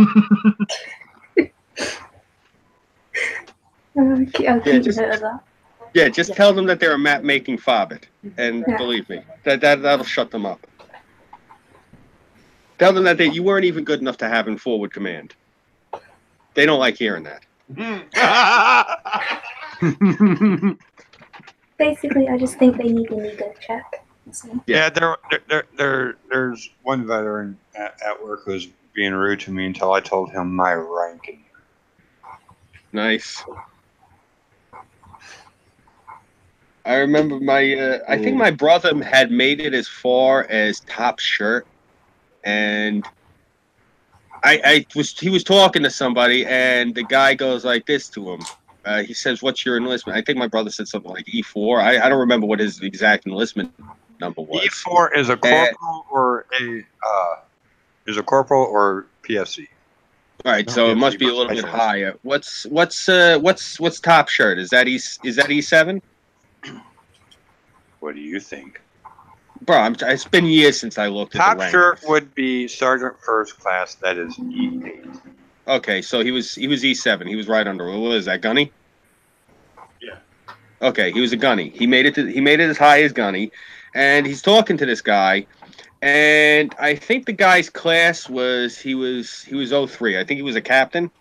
I think in the Corps, what is it? It's lieutenant, then lieutenant, first class, then captain, if I remember. And so the guy tells him his rank, and the guy's being an asshole to him because he was an officer and my brother was enlisted. And then my brother leans over into his ear and whispers his MOS, and this fucking guy turned chalk white. Nice. Yeah. Well, I was raised, you gotta remember, like the way that my family told me is, OCS, that's where they put the retards so that they don't get hurt in combat. Mm-hmm. Like, yeah, my whole family was enlisted. They had a really, really, really bad opinion of officers. But that's part of the reason they gave me such shit. My father was grooming me specifically to be an officer. So he wanted me to have captainship he wanted me to be a captain of a ship. Nice. That's what he wanted. Yeah. Really upset him because I wanted to go into the Marines. Dad, I hate the water. How could you hate the water? I take you out on the water all day, every day. Yeah, why do you think I hate the water? Joy. Seriously, I mean, if you grow up as a farmer, you're going to have an aversion to cows just because you're around them all the time. Yeah. I won't stop eating them, though. Cows are very tasty creatures. Have any of you ever met somebody or known somebody that's lived on a farm, and one of the things they'll tell you is, I hate animal X because it reminds me of my youth? You mean No. like Max Bear, I am not a Nazi furry. I'd probably be stuck in the back of the showers. Okay, you're a furry Nazi. What do you say, Miss Steve? Not farmers, but probably people who work in animal shelters. Okay. Like I had a friend who grew up on a dairy farm up in upstate New York, and this guy hated cows. I mean, he had a visceral thing against cows. He fucking hated them. And like the one kid that we streamed with for a minute, he's up over in Ohio, Foster. His mother owns a chicken farm up over in Ohio, and this fucking kid hates chickens. He's got like a pathological hatred of chickens. Oh yeah, that's why his avatar is constantly depicted walking around with a dead chicken. Yeah, because of his hatred of them. Terra, don't worry about Max Bear. He's a good guy. He just likes giving me shit. Oh, okie dokie. It's kind of like my It's very weird. I'm not scared of clowns. I just hate them to the point where I want to punch them in the face. And I don't know why. Well, I got that. I'm like that with mimes. I actually like clowns because clowns can do shit with balloon animals. Mimes annoy me. It's just Yes, but a mime is a terrible thing to waste. I don't know what it is. I don't really know what it is. It's just the look of the clown. It just gives me absolute rage, and I have no idea why. Hey, no, I understand that. It's you know what? As long as they're doing the shit with the balloon animals, Like, there's this burger joint over by me, and on Wednesdays they would have children's night, and I would go and I'd get myself like an eighth of really good reefer, and I'd take a couple of bong rips, and then I'd go order a cheeseburger and watch these guys balloon animals dressed like clowns. It was cool. The shit you do when you're smoking weed, that's funny as fuck, dude. Hey, I'm one of those people, I'm really easy to please, man. Like, I think I would have been better off in ancient Rome, fish all day, and then just hang out at the Colosseum. I'm good. Like, I'm one of those people. I don't throw you in as a gladiator. Say, fuck you, you owe taxes. You're gonna fight. Yeah, seriously. You know what? They probably would because of how big I am. That sucks. Oh, I would have fun during those times because I'd get to see my old ancestors. Getting hired to go roam on the seas, land on shores, and kill people, and take their stuff and burn their villages and scream at them in foreign languages and make them terrified. Yeah. Yes. You should get down with your heritage then. Next year when you go to Moore, you got to wear a red, white, and blue Viking helmet. Oh, hell yeah. Seriously. Like, I don't know. I mean, how the hell am I going to get down with my heritage? Am I going to show up there in like a red, white, and blue three-piece suit with a friggin' violin case with a Tommy gun in it? That would actually be pretty cool. Yeah, until those cops tackle me. To the left, Rich. To the left.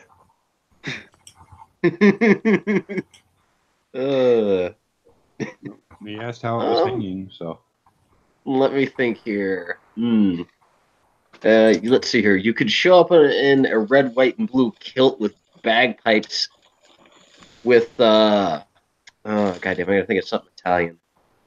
Fuck. Okay, you got me there. It would be Sicilian, not Italian. That's kind of like mixing up Scotland and England. Oh, goddamn. I would probably where I was... red, white, and blue kilt, carrying an Assassin's Creed 3 tomahawk.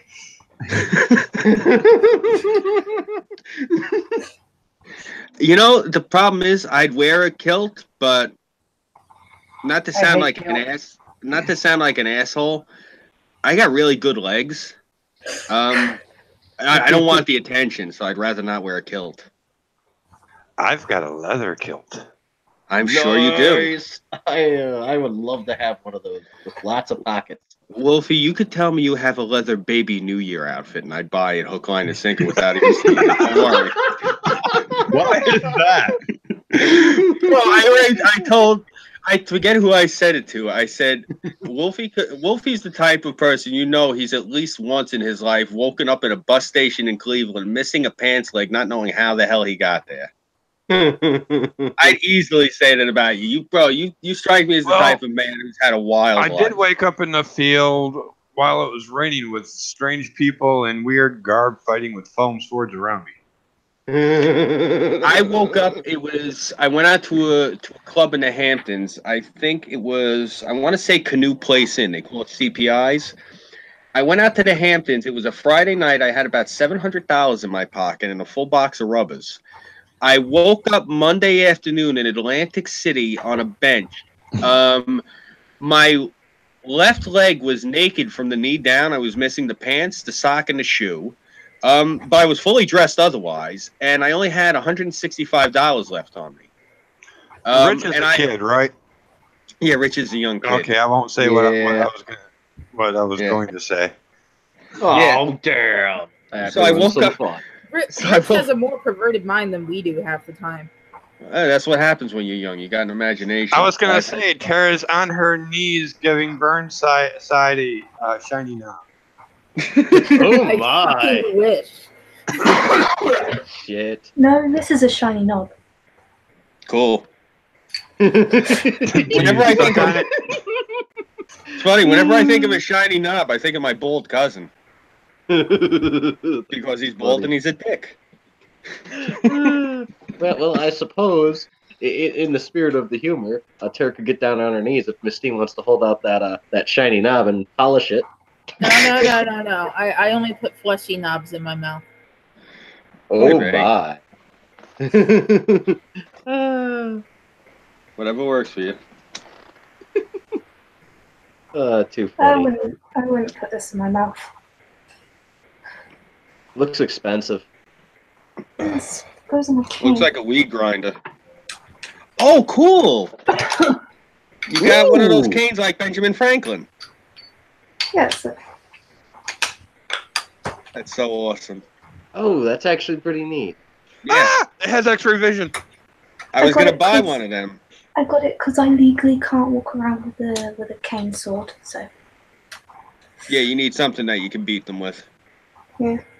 Oh, you You can't got a legally own a license? cane sword? That sucks. You should do what I do. I have these boots, and what I do is I rub bacon grease on them. That way, when I go into certain parts of the neighborhood, if any of them start with me, I'll kick the fuck out of them. Like, I'll get them down on the ground and stomp them with those boots. oh no, like this thing. If I can fucking get it to close up. This thing, like, what people don't understand is, I'm a very short woman dressed in very unrunnable attire, and I need a cane to walk. Yeah. And people go, oh, that's an easy target, but they forget I got a massive stick with a fucking metal top that can crack your skull open, or I've got a metal stick that can crack your skull open. No one thinks that maybe, oh, I can use this as a weapon or something. No, it's just she's innocent. I could teach you how to use it as a deadly easy weapon. to fuck with. She's just easy to fuck with. It's like this thing is fucking pure metal and wood. Scoob, you should show her that black one you brought to Moore. That might be actually really practical for her. Give me 2 seconds. I'll be right there. Hey, dear. For sure, it's no gun or taser, but still an advantage.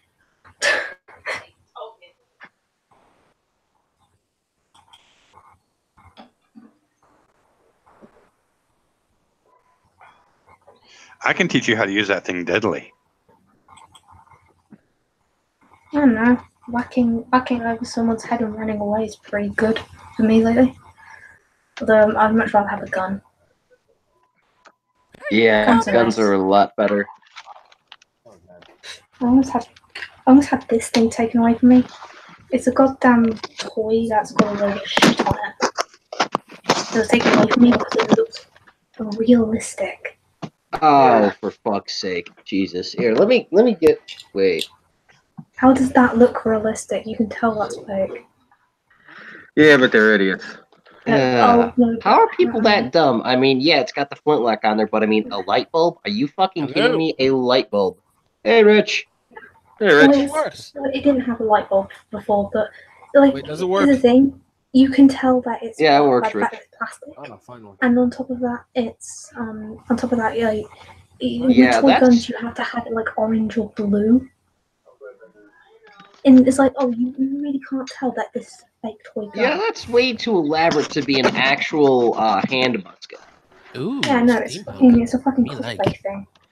It's something I just designed out of my arse because I was like, hey, I need a I gotta plot. switch my mic. Hey, go ahead, man. Burnside. Yeah, what's up? I don't have a gun. Ah, you don't say. Well, I will match that with... Hold on, give me 1 second. Oh, God. But literal batarangs are okay. That's cool. I have 3. I got these by accident. I was supposed to have a necklace, and they gave me these instead. See, this is the cane Burnside was talking about. Like, to whomp the shit out of somebody, but... See, me personally, I've been carrying this for about 20 years myself. I'm pretty much known for it. It's my signature. Okay, guys. A knife. Nice. A raise of voices as to who here uses gas heating on a regular basis. Oh, I think mine's gas. Who's bringing up the thing about gas heating? Me, because Katrina's flipping out because we have a gas furnace and she's wigging out because it has that natural gas smell. And the fact that there's flames in the furnace. Hey, we don't use Hey. nerds. And Woman, stop being stupid. Hey, Katrina, come here. Sashay over to the microphone. I want to tell you something real quick. We're hooked up to gas heat. Is it the first time? Is it the first time this year? Yes. I First see. time in this apartment. Yeah, You'll it's be gonna fine. have natural smell Okay, how's because this? it had to ignite. Guys, shut up. No. Sorry about that. No, No, it's all good. you know that gas heater that you're using? It's hooked up to natural gas, right? Yes. My grandfather invented that. Nice. No, he got deported for inventing it because he was stealing the gas from What? Brooklyn. He went into the gas street lamps and hooked it up to the radiator that he made. My grandfather invented gas heat, and that's the reason they tried to deport him back to Sicily. Wait a minute. I need Oh my God, that's funny. No, it's the truth. It's the God's honest truth. That's why they tried to deport Grandpa. They dragged him down to the docks. that the smell And- is natural. And I think it was there. my Aunt Dominica worked for a judge.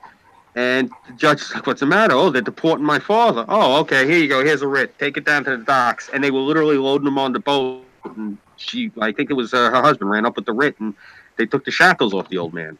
Nice.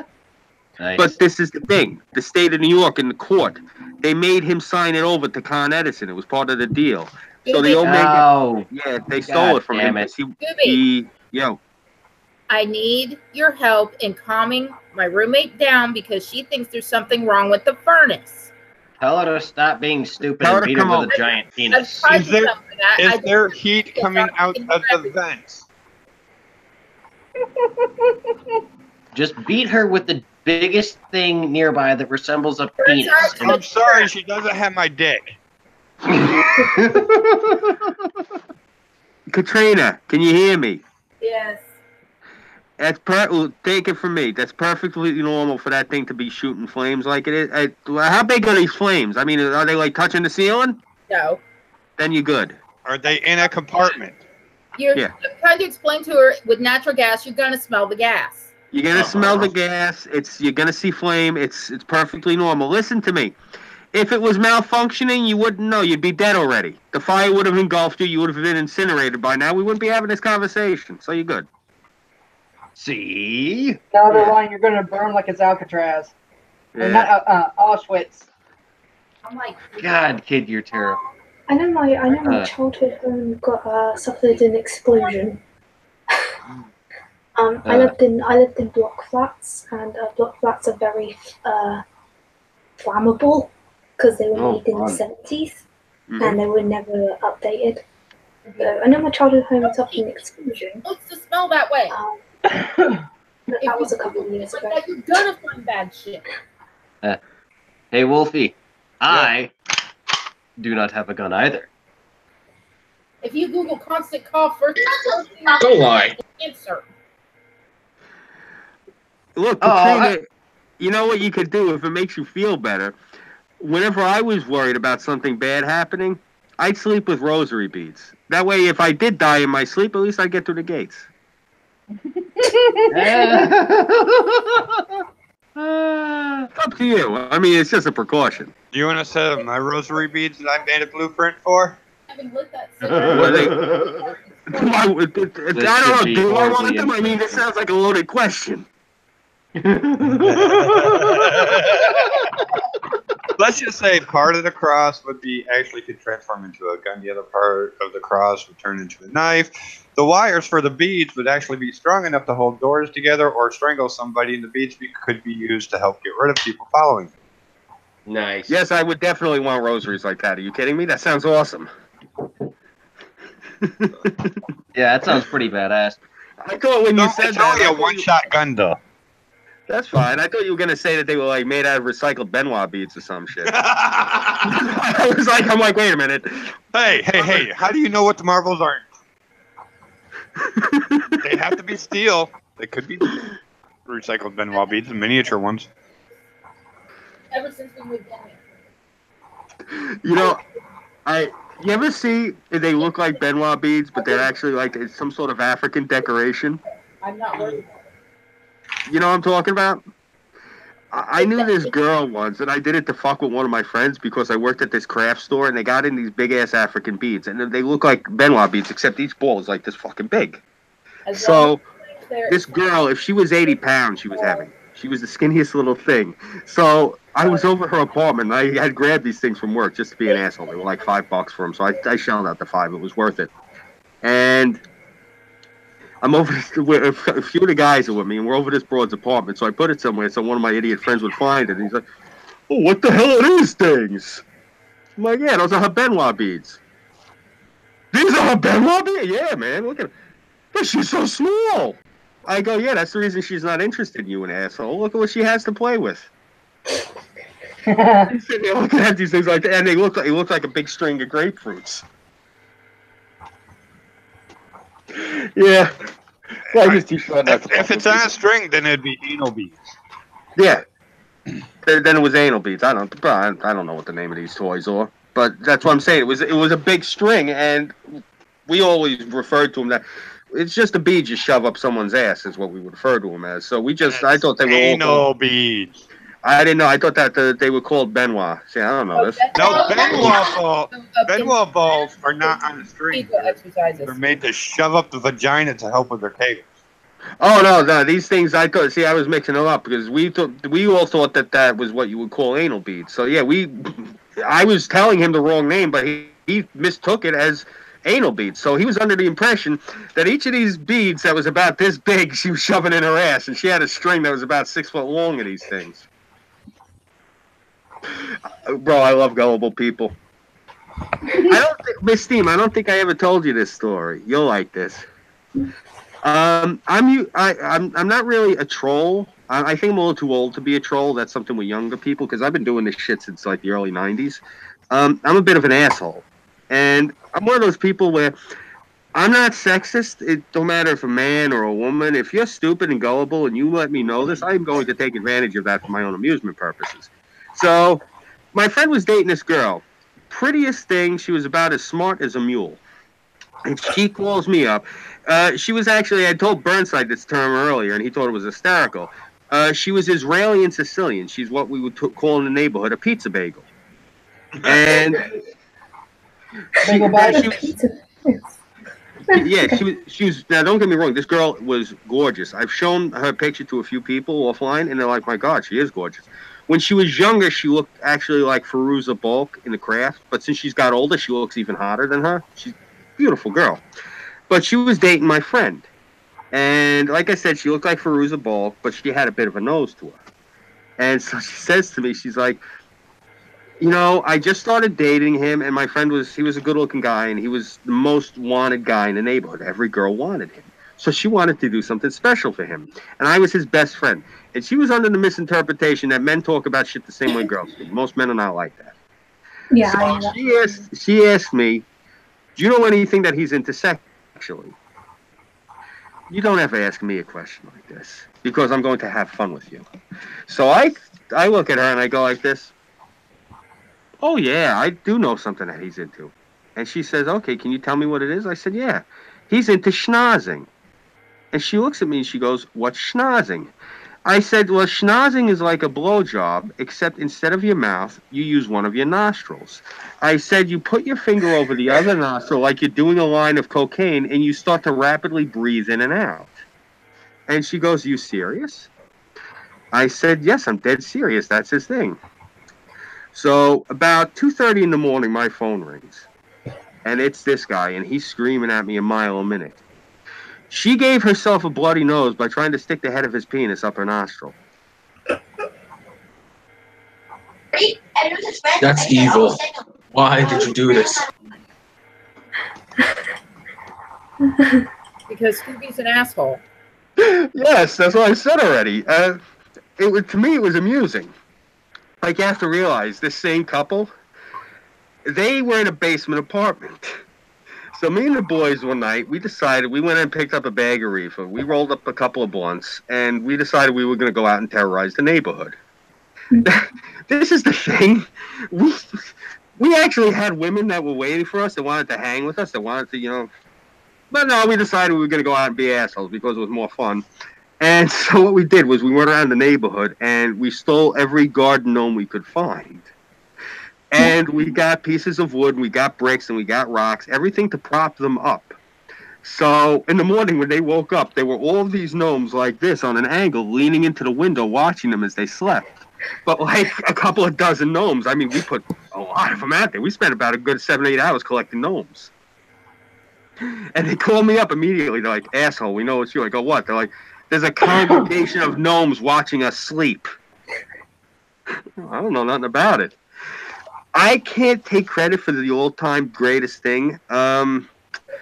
There's this new group. Oh God, they're gonna be mad at me. I think that the name of their the band is something like Mulholland Black or something like that. They were originally a few of the members were in This Life We Live, As I Lay Dying, Another Day Dies. That's my best friend, is the guitarist for that band. They were on MTV. He opened for Sepultura a few times and Soulfly. He's a guitarist for a heavy metal band, but he's a conservative in the Tea Party. This guy's he needs a shoehorn to take a shit. He's so uptight.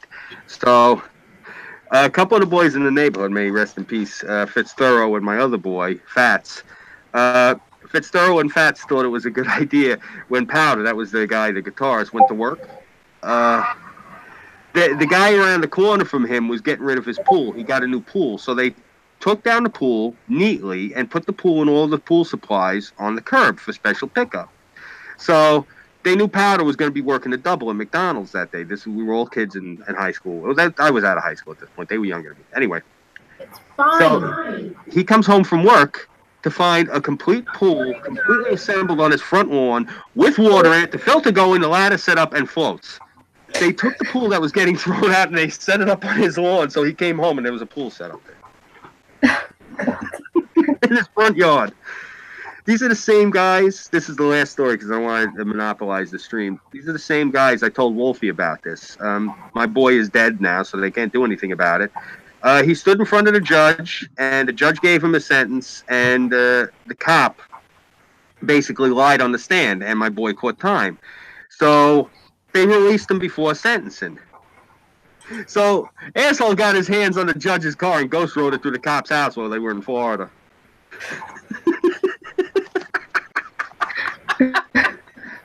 Oh, he's been dead 10 years, so let them go dig him up and put cuffs on him if they're going to be pricks about it. But yeah, that's the end of Scooby's Tales from the Neighborhood for this session. I got to hit the fridge. I'll be right back. Give me a second, guys. No problem. Mm-hmm.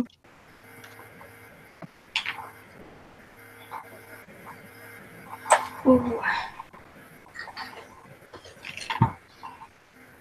Oh, I haven't been busted. Oh, Burns So had that, food. no. I was saying, what's everyone else up to? Well, I drew a lot. Actually, I actually made progress. Stop staring at my photos. I'm going to take photos. All right, Terra, what did your friends say about the trip to Florida? I brought it up at the end of the What? Wait, what? Terra? I said we started talking about it in the car, but then we ended up talking about the rent. Yeah. Oh, okay. Okay. I'll talk to her about it tomorrow on the way to work. All right. Your aunt asked me if I wanted to come down for Christmas minutes after you asked me. So that's because we love you, and we want you to have a happy Christmas instead of an annoying one with your mother. You mean an annoying one with just you? I'm not annoying. You were when you were done. Yeah. Yeah, he wants to I mean, don't get me wrong, it was fun, but damn. Living with you for a month. Well, then again, they might be in the same way for me with anyone since I'm used to being alone. We don't know right now. She's not on speaking terms with her mom at this moment. Yeah, it's pretty much an every other week thing. Okay. Oh my god. This time it's not her mom. Still here, just taking pictures for the Blade of Morska and the J Gunner. Pretty cool. Now, living with your sibling for a month, yeah, that tends to get on the nerves, but it wasn't annoyance. It was the fact we wanted to kill each other. That's just a sibling thing. I never really had that with my brother. My brother always got along pretty well. Tomorrow when we're at work. So I'm trying to get to Japan. No. Me and my brother never had that problem, I don't think. We got on pretty well. Anyway, Take it off. I grew up without a Christmas and birthdays. Anyway, did anyone watch the new She-Ra? I'm going to be doing a review on it. Do not say anything. Okay. Oh, that's gonna be something worth watching. It Okay. actually isn't that bad. I went on a voice chat. Don't say anything. She's doing a review. No, I'm just saying. I went on a voice chat and I said, hey, the new show isn't that bad actually. And then suddenly everyone just screamed at me. I'm like going, Jesus Christ! It's a fucking Netflix adaptation. And you people are like in your near 40s. Calm down. Which show is this? Oh, she's talking about the She-Ra, the new She-Ra. I have issues with it because it turned it into nothing but LGBT propaganda, and I'm a member of that society. You know, I'm bisexual, and I have issues with it. If they wanted to do that, if fucking Noelle Stevenson wanted to do that, she should have been like, "Oh no, I'd rather do my Lumberjanes instead of ruin something." Literally, I just went on voice chat and all I said was, and this year isn't as bad as everyone says it was. And these people are nearly 40 years old and they were just fucking screaming at me. Well, I'm not going to scream at you, but I'm nearly 40 and I fucking hate it so far. That's fine. Yeah, I'm That's pushing fine, 40 myself. That's fine. And- But I think people are going overboard over something that's really just meh. I'm a wee baby, and I hated it. You know what it is? I'm arguing about Miss Steam's steampunk hat. That is a cool hat, but that is, I really do dig it. You kind of remind me of the lead singer of Four Non Blondes with that hat. That's the first thing I was thinking of when I see it. Having to turn off the heat. I turned off my camera so I can take some pictures for the what's it called? No, that's fine. That's fine. Millions of Morska. Yeah, something like that. Should I show leg or no? I'm sorry? Should I show leg or no? Yeah, go ahead. Yes. You got nice legs? Well, I mean, look, I'll be honest with you. If you got knees that look like grapefruits, don't do it. But if you got nice legs, do it. If you're comfortable with your body and you're comfortable with your legs and you don't mind people oogling you, go right ahead. I'm not comfortable with my body at all. I'm just doing it because I don't know. The character Miss Steam is confident, so I'm not. Look, my question to you is this: as long as in your mind you consider it not to be in bad taste or in poor taste or cheap, if don't do it, don't you know what I'm saying? Don't cheapen yourself just to get the views. But if this is something that you do, you know what I'm saying? It's one of those things. Don't do it just to sell, you know. But if it's something that you do it, you know, don't do something because you feel like it's something that you're societally pressured to or anything. Don't ever do anything for that. Do something for you. If you want to sit there and show your legs off, rock on. It's not society pressured. It's a character thing. Hello? Oh no, I know that. Yeah, no, I understand exactly what it is. I'm just saying to you, from my personal thing is this: as long as you're doing you, and as long as you're doing things with class and with taste, I got no problem with anything that anyone does. But my thing is this: don't ever do something because you feel that you're obligated to because of society or because of what people think. Because I'll tell you right now, people ain't worth shit. Is that why you yell at me all the time? Me? I don't think I gotta yell. I yell at you, Wolfie, a lot. Actually, I'm not yelling at you. It's just I'm yelling and you're the person I'm talking to. Seriously, bro. Out of everything I've been through in the past couple of months, one of the things that's actually kept me going is the fact that I'm friends with you still. Seriously, that meant a lot to me. Believe that, Wolfie. I don't get to talk to you too much, because you're a grown man with a wife, and I'm a grown man with a wife. It's, a lot of these younger people on here, they got their heads buried up each other's ass so much they know what they had for dinner last week. Wait, I got a wife?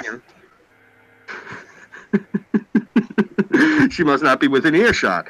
So she's got her headphones on. But you know what I mean? It's like I'm glad that I'm friends with you, Wolfie. It means a lot to me. It really does, bro. It's just the truth. And yeah, if I ever yell at you, it's never with any animosity. It's just I'm a fucking loudmouth from Queens. I yell. It was a joke because I'm a deviant. No, I know that. Proudly admitted deviant. I know it's a joke, and it's one of the reasons that I like to address it, because it's one of those things. I like being able to praise my friends. It's the truth, man. That's just me. I'm in a very good mood tonight, folks. This is very rare that I'm this upbeat and happy. I think you know what it is. We got Rich here tonight. We got Miss Steam here tonight. We got Kel. They're all in good spirits. No, seriously, you guys are all in good spirits tonight, and it's contagious. Burnside's here. I think that's part of what it is. I'm going to go all full nerd here. When we stream and Burnside ain't here, it's kind of like the Justice League without the Flash. We get all dark, and I go all fucking Superman wearing the white cape and burning people's fucking, giving them lobotomies and shit. Nah, no good. We need Burnside to keep us level. So even though I know he's eating like a gavoon, and that's the reason he isn't on the stream right now, it's because, you know what I'm saying, all you guys are here tonight, and that's what it is. It's, you bring a good vibe. Wolfie, you bring a good vibe. Kelt, Rich, the Steam. Seriously, you're all upbeat, good people. It's contagious. I was so pissed off until you guys all hopped in, and I've been talking to you guys now for a little bit over an hour, 2 hours, whatever it is. I'm in a great mood. Seriously. Yeah, I'm gonna have to pop off so I can do my gaming stream later. But nice. What are you playing tonight? Destiny 2, maybe. I gotta get a system and get back into this shit, man. I feel like a dinosaur. These people talk to me about I don't know what the fuck they're talking about. Wow, right? What's this Destiny game about? You shoot people. Oh, okay. Or actually, you shoot aliens. But I came up on fighting games myself. Mortal Kombat, Street Fighter 2. Yeah, but I'm more of a Assassin's Creed junkie. I like to do stealthy shit. Yo, Terra. Yeah. I tweeted at you. Check it out.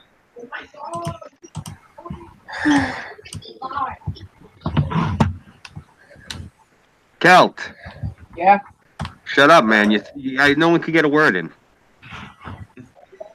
About what? I'm saying between you and Rich, it's like you guys are in a contest to see who can be quiet longer. Oh, sorry. Between you and everyone else, like you're in contest to see who can talk the most. You cunt. Anyway. You really wanted me to get me into that contest? I was actually quite busy. I was reading something quite interesting about someone was talking about Shira, and I was busy reading it, so I wasn't talking. Okay, I was just busting shoes anyway. Kelt, one of the reasons I do so much talking is from when I used to be on the radio. I don't like dead air, and I'm hanging shit out there for people to build off of. I'm trying to keep things going. So if I say something, build off of it. Try to think like you're at the bar and you're playing Can You Top This? But you're not working my hammer right. All right. But you know what I'm saying, man? Like, you got anything you can relate? Because I'll be completely honest, man. I know that you're from down south. I talk about New York all the time. I hear about New York all the time. Clue me in. What goes on down in your neck of the woods? Well, there was a guy that was shot in Alabama Mall. He was shot by the police there because like there was some fight that got in, shots were fired. Well, apparently they shot the wrong guy. About the Alabama missionary. Oh, I know what you're talking about, Kelt. I seen that. Yeah, but Evelyn, Terra brought up a good point. There was I got an Alabama story for you. Ever heard of North Sentinel Island? Yes, I have. Yeah, the dumbass missionary that went there? Yeah. He's from Alabama. That doesn't surprise me. It is the Bible Belt. Yeah, and I heard that they might have eaten him, which, if that's true, makes his name all the more hilarious since his last name was Chow.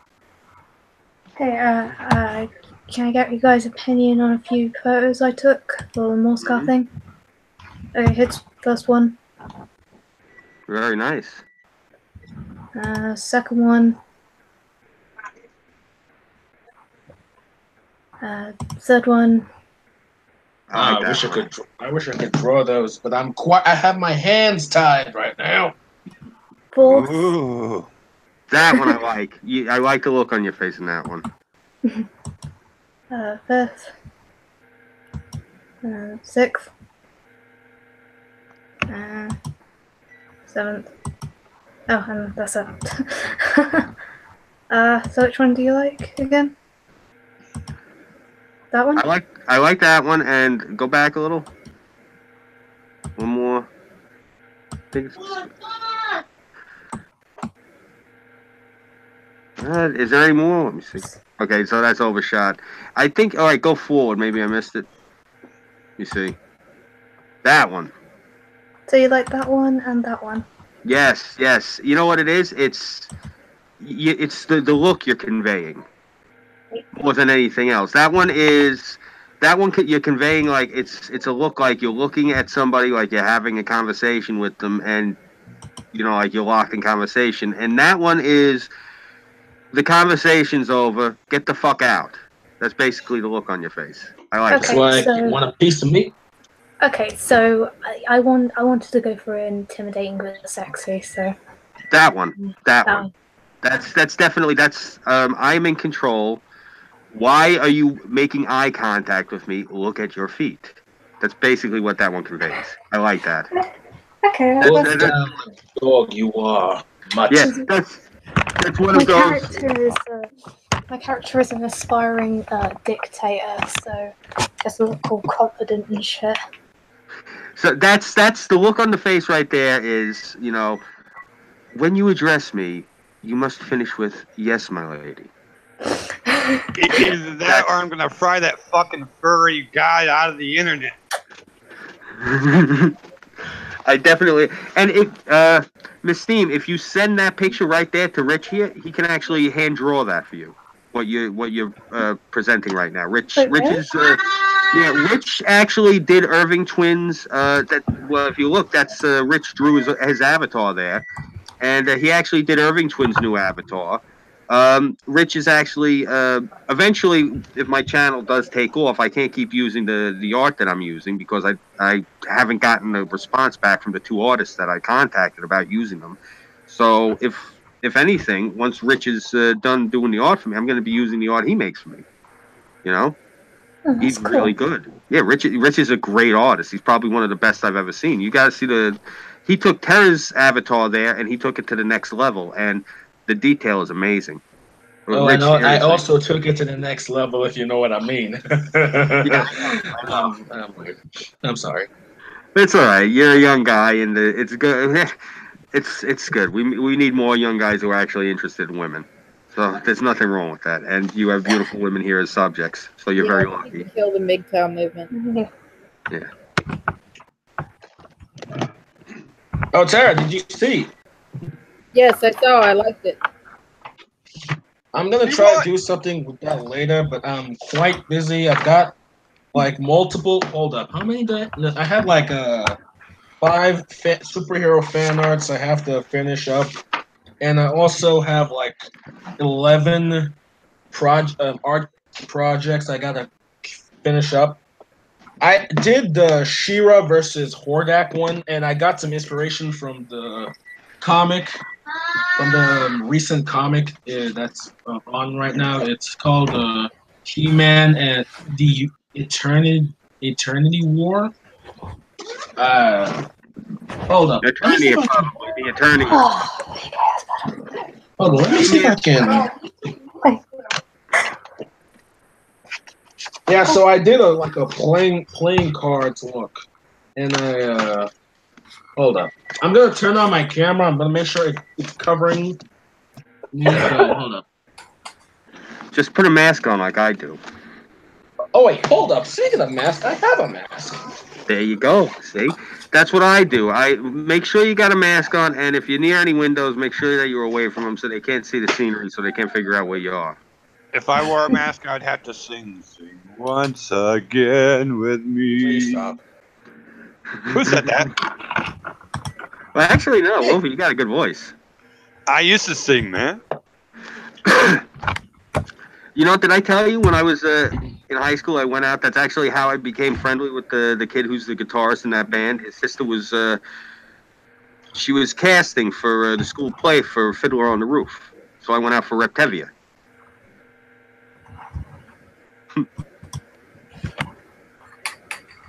Oh, man.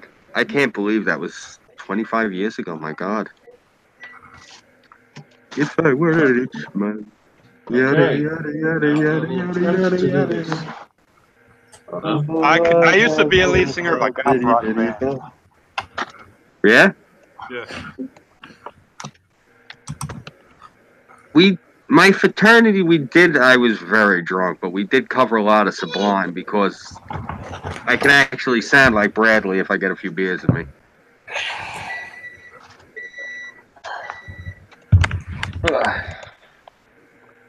So who keeps backing up the forklift? That you, Rich? Or one of your roommates? No. I don't know. The beeping noise. I'm screwing with you, man. So. Okay. It looks like my camera's not working. Hold up. It's turned on. Just better hope it don't turn on like in the morning on you on accident. All right, I guess the camera didn't work. He'll be back in a second. I'm glad the setup turned out well for me. Yeah, he's a really good artist. Trust me. If you want him to do any artwork for you, his work is fantastic. Burnside's still eating like a savage, but if Rich doesn't want to send you to any of his work or whatever, Terra has, she could send it to you. There he is. Oh, there we go. Let's see what we got here. Back it up from the camera a little bit. Just a hair. Yeah, that's some of his work. Oh, that looks pretty cool. Yeah, it's really good. Yeah. How much do you take commissions for? I can't take commissions right now because I'm not old enough to own a PayPal. Yeah. What you need to do is get somebody that's trusted that can have a PayPal that will make sure you get the money. Right, I need to ask my mom to do that. Hold on, I gotta turn up the camera. What you can do, you can actually talk to her about getting a PayPal, Rich, and set the thing up towards a savings account for when you turn 18. And you can actually do it like that. You can start saving money towards it. Oh, okay. Yeah, seriously, man.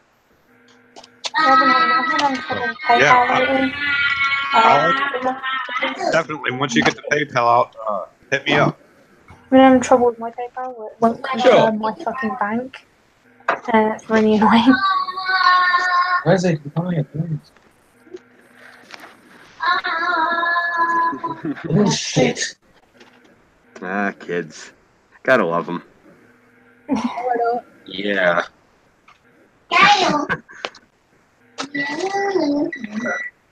It's all good, Rich. A couple of us have kids. I've learned one thing. I hate everybody else's kids but mine.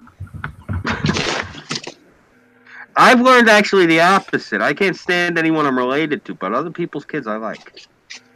No, going to stores, yeah, my kids can be rowdy, loud, and, well, kids. And going to stores, I'm always hearing these other kids crying, whining because they don't get what they want. My kids are like, whatever. I'm too much of a scoundrel. I'm sitting there like the kid could be setting the store on fire. If the mother is really that nice looking, I'm like, yeah. So I see your kid's got that big glider. Yeah. That I had a big glider when I was that age. So what's the kid's father doing? Oh, there's no father. That's a shame. So yeah. Oh, the kid's burning that. That's terrible. So what are you doing after this, Blake? I remember this toddler just walking around in the car park. So I took him into the shops and said, "Hey, I found this toddler walking around the car park," and then the mother comes in and goes like, "Oh yeah, you kidnapped my child." I'm like, your kid was almost out near the exit. You gotta love people. They make life worth so much. I want to kill them all. Yeah. I'm encouraging the zombie apocalypse. I actually seen that when I was down in your state. When I was in Miami, I was there when that guy tried to eat the other guy's face off. I just thought that it was an old lady got hit by a rental Maserati, so I didn't bother to go over and look. I didn't even find out that that's what happened until I was at the airport and people were talking to me, and I seen myself on the camera. I'm like, oh shit, there, look. I turned to my wife. I'm like, look, babe, there we are. Said, that's nice. Who cares? It's no, look, these two crackheads tried to eat each other's faces. They were smoking bath soap or whatever. That's that $5 insanity shit, Flocka. Yeah, that's made it up its way here now. I've seen that shit in action. It's crazy. There was some naked girl running down the street screaming a couple of months ago. Fucking around with that Flocka shit. And it was bath salts. Yeah. Bath salt, bath soap, whatever. I honestly thought it was soap. I'm sitting here like, tell me these assholes are sitting there stuffing dial and fucking crack stems. Oh, whatever. Hey, at least then they'd have a cleaner brain. They have returned. Cool. My thing, and I'm going to put this as plain as I can, and this is for anyone listening, all right? If you're a person that really needs to do drugs or drink to have fun, this is the rule of thumb that you got to go with, all right? Now, we're not going to include drinking in this because drinking is drinking. We're just going to keep it to other drugs in general. All right, now check this out. The more shit you need to do a drug, you shouldn't do it. And what I mean by this is check this out with reefer. All right, you need the pot, you need a rolling paper, and you need matches, and that's it. So basically, you need two things: you need the reefer and you need the paper, and a fire source. But 3 if you really want to get technical. You get to heroin. Jesus, you need a kit. You gotta have a belt. You gotta have a spoon. You gotta have a razor. You gotta have a lighter. You gotta have a syringe. You gotta have a case to put it all in. You need all this shit. You gotta have the money. Well, I'm just saying, if you go by how bad something is, like marijuana, you need the paper and the reefer. You get to cocaine, you need the mirror, you need the straw. Okay? Now you're up to 2 things. Not as good for you. When you get to crack, now you need a frying pan. You need ingredients. Then then you need the stem.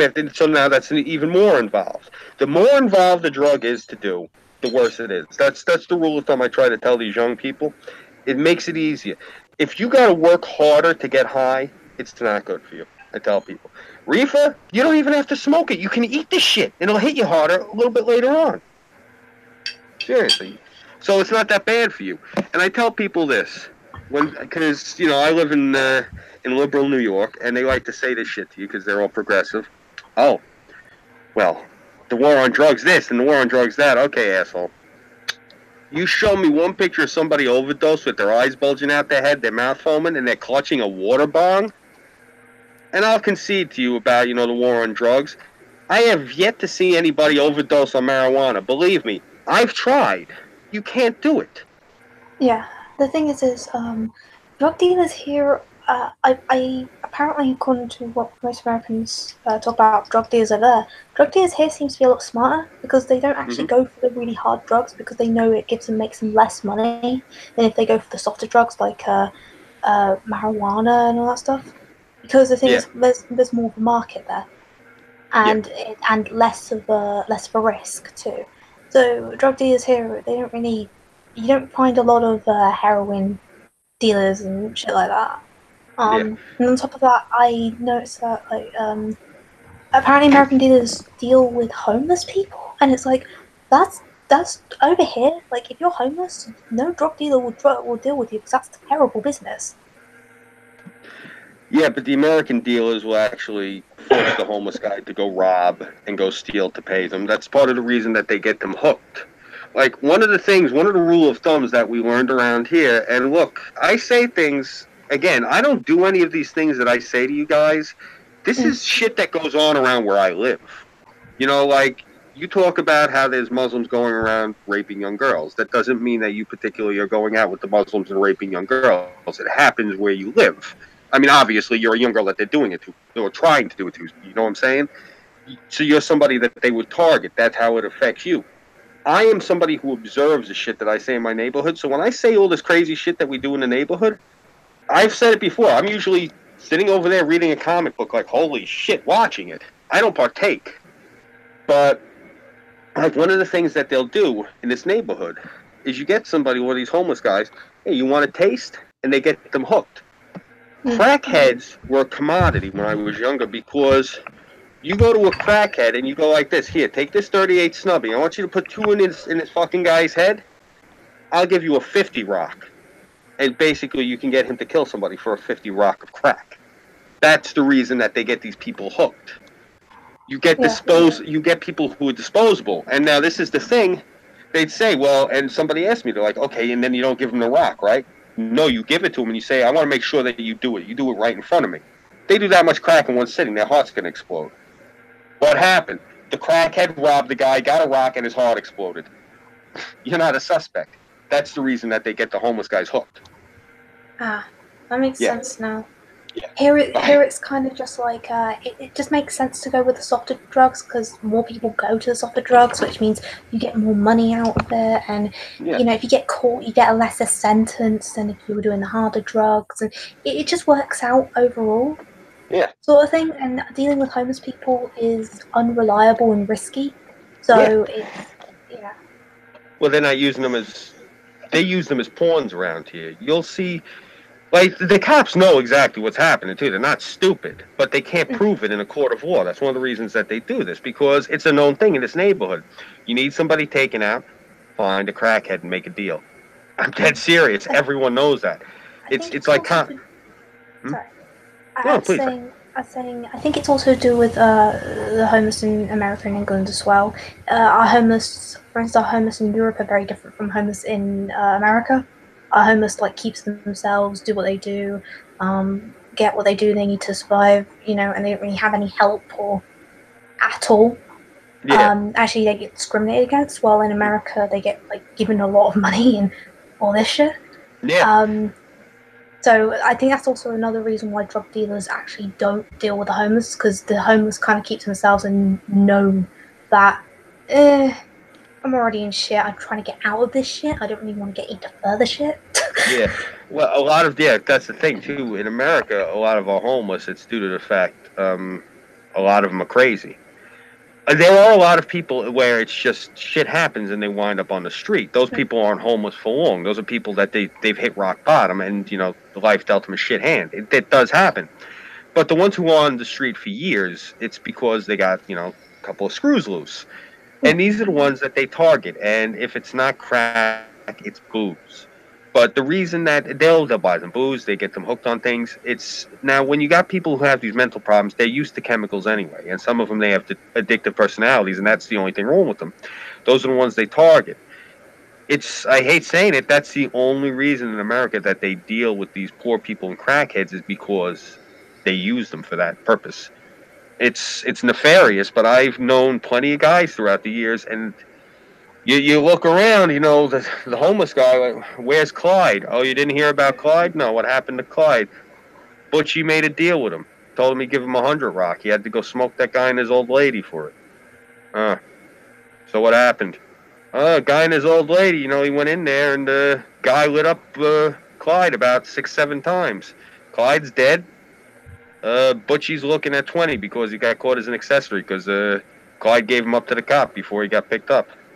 Oh, Jesus. You know, you'd hear shit like this, like, you're like, what's it? Because it would be this nice homeless guy. Everyone in the neighborhood would know him. All of a sudden, his personality changed. And the reason his personality changed is because, you know, guys are hanging out with him, they're drinking with him and whatever. Yeah, Clyde, why don't you try this? Next thing you know, Clyde's a crackhead. Yeah, it's I don't know. The homeless here don't really go for drugs, mostly because well, of course you get some who do, but the ones who don't is mostly because when once you go homeless, it's extremely difficult to not be homeless. Basically, if you don't have any friends or family, you're fucked. You're just fucked. Yeah. I mean, you have to pay to go in a homeless shelter to stay in a homeless shelter. It's pretty stupid, and on top of that, for instance, I don't like when people say like, "Oh, you have to get a job because, like, get a job." And it's like, no. And it's like, well, no, because the thing is like, in order to get a job, you need to have a place to live, and the homeless shelter is not that, I'm afraid. You know, and yeah, and considering how the public treats homeless people in England is pretty disgusting too. Yeah.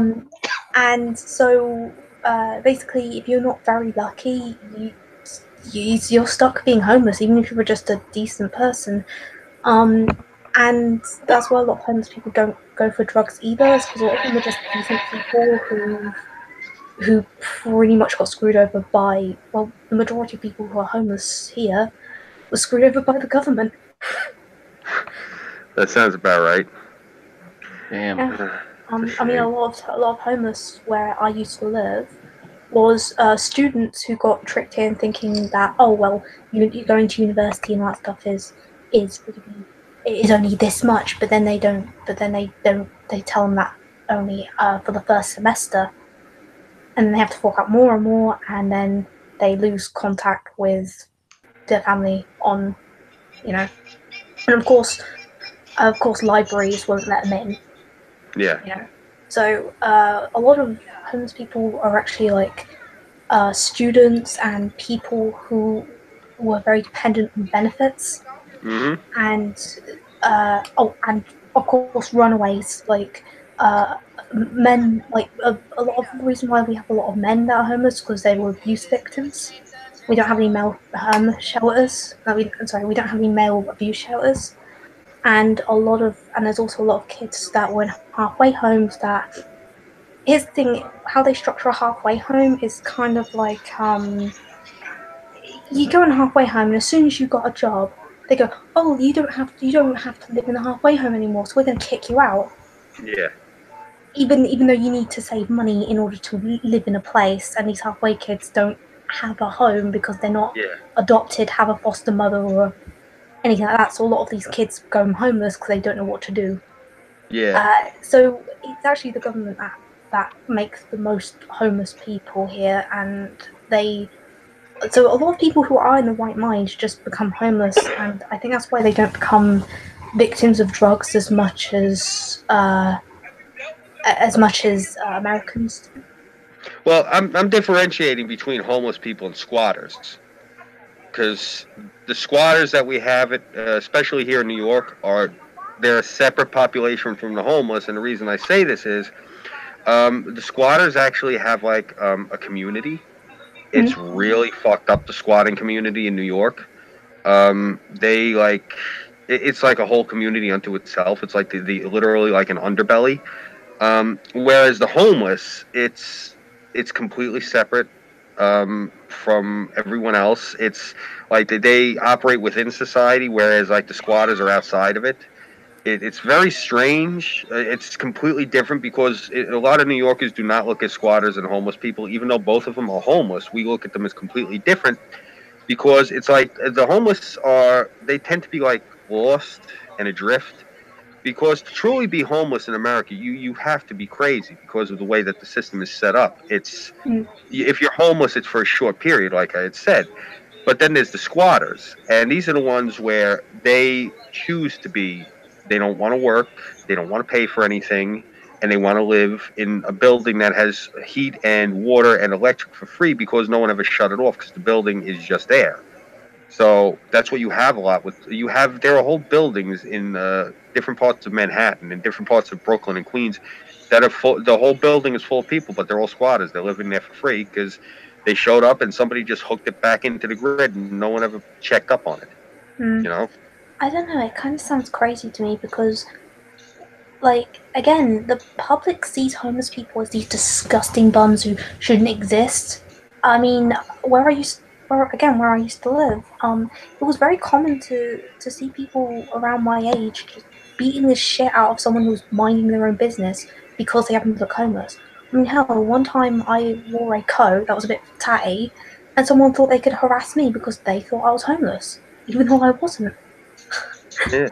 I don't have a bad opinion of homeless people. I haven't done it lately, like the past few years. You know, just I feel bad actually. I haven't had the chance, but I used to volunteer when I was younger at a soup kitchen. You know, Well, it's just the thing is it sounds crazy to me because it's fucking hell being homeless. It's horrible. I don't understand why people want to be. I mean, even if you're a squatter, it's still horrible for you. You know, because if people find out you're a squatter, and the way our system's worked up, there isn't many squatters about. If people find out you're a squatter, then you get worse than what a homeless person gets, and it's like that's you know, you know, society deems you as dead, basically. Yeah, I know what you mean. So it sounds insane to me. I don't know. Well, it is. To me, I don't know. Being homeless is terrible. It is. Yeah, I don't. I'm technically homeless. I count. Home is what you make it. Okay, who keeps playing that shit? What, the music? Yeah, I hear it too. I Yeah. thought it was just me. I'm sitting here like, do I need medication? So it's not the voices in my head. Okay.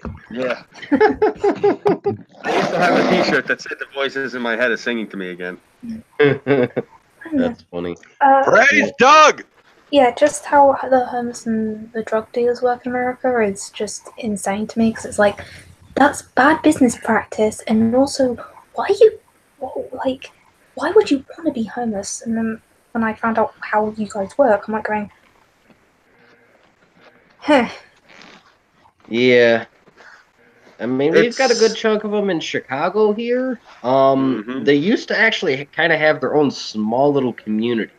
The other thing that sucks is when they decided to start doing a little bit of construction and shit and put out all that nice little touristy crap that used to do security around, they pretty much moved a lot of the homeless out of Lower Wacker and just pushed them wherever.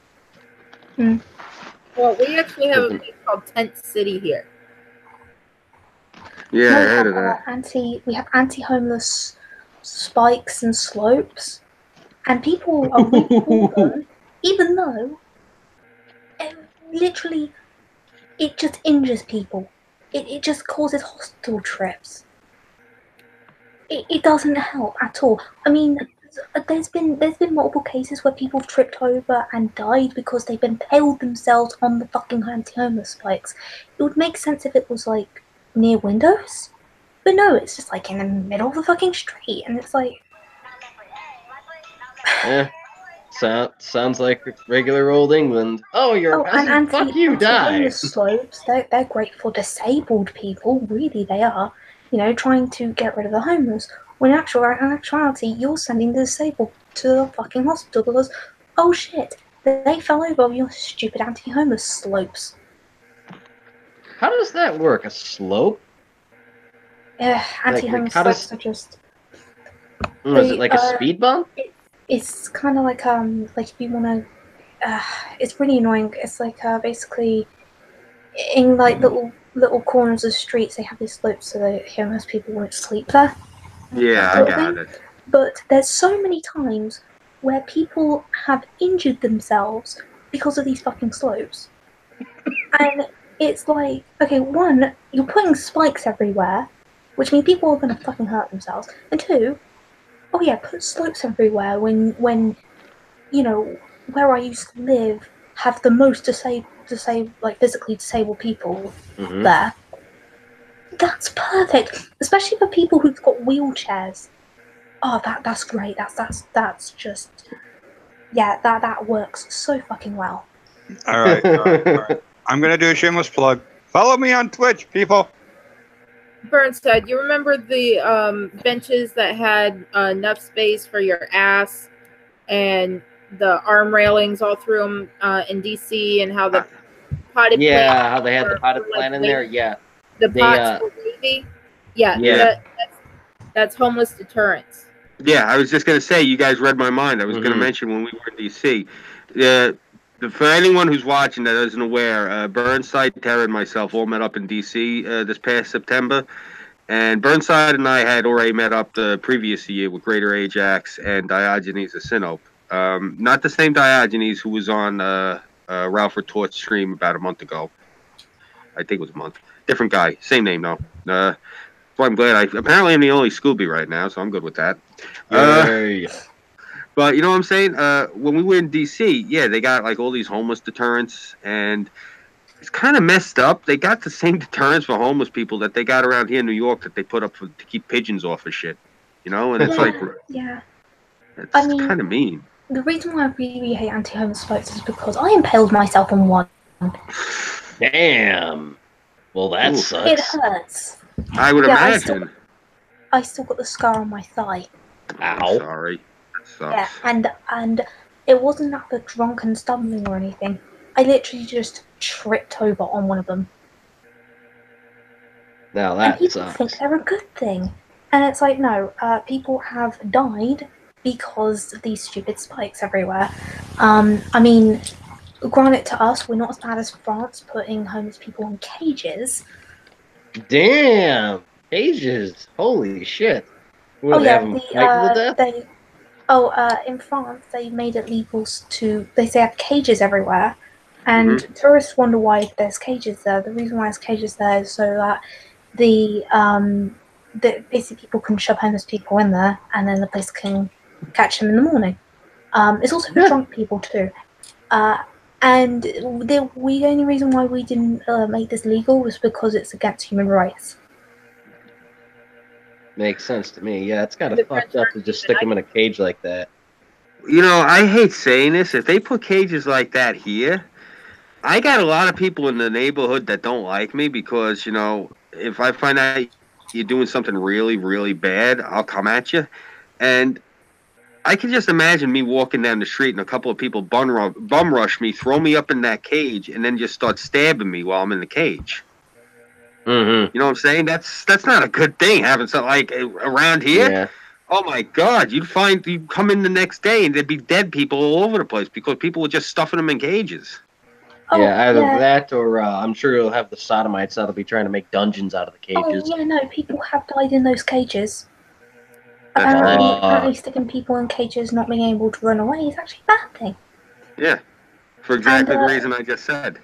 The majority of people who died weren't homeless people. They were fucking teenagers trying to get away from, I don't know, gangs, violence. Wild guess. Most of these victims that died that were teenagers, I'm going to guess white, right? Probably native British. Sure. I don't know the skin color.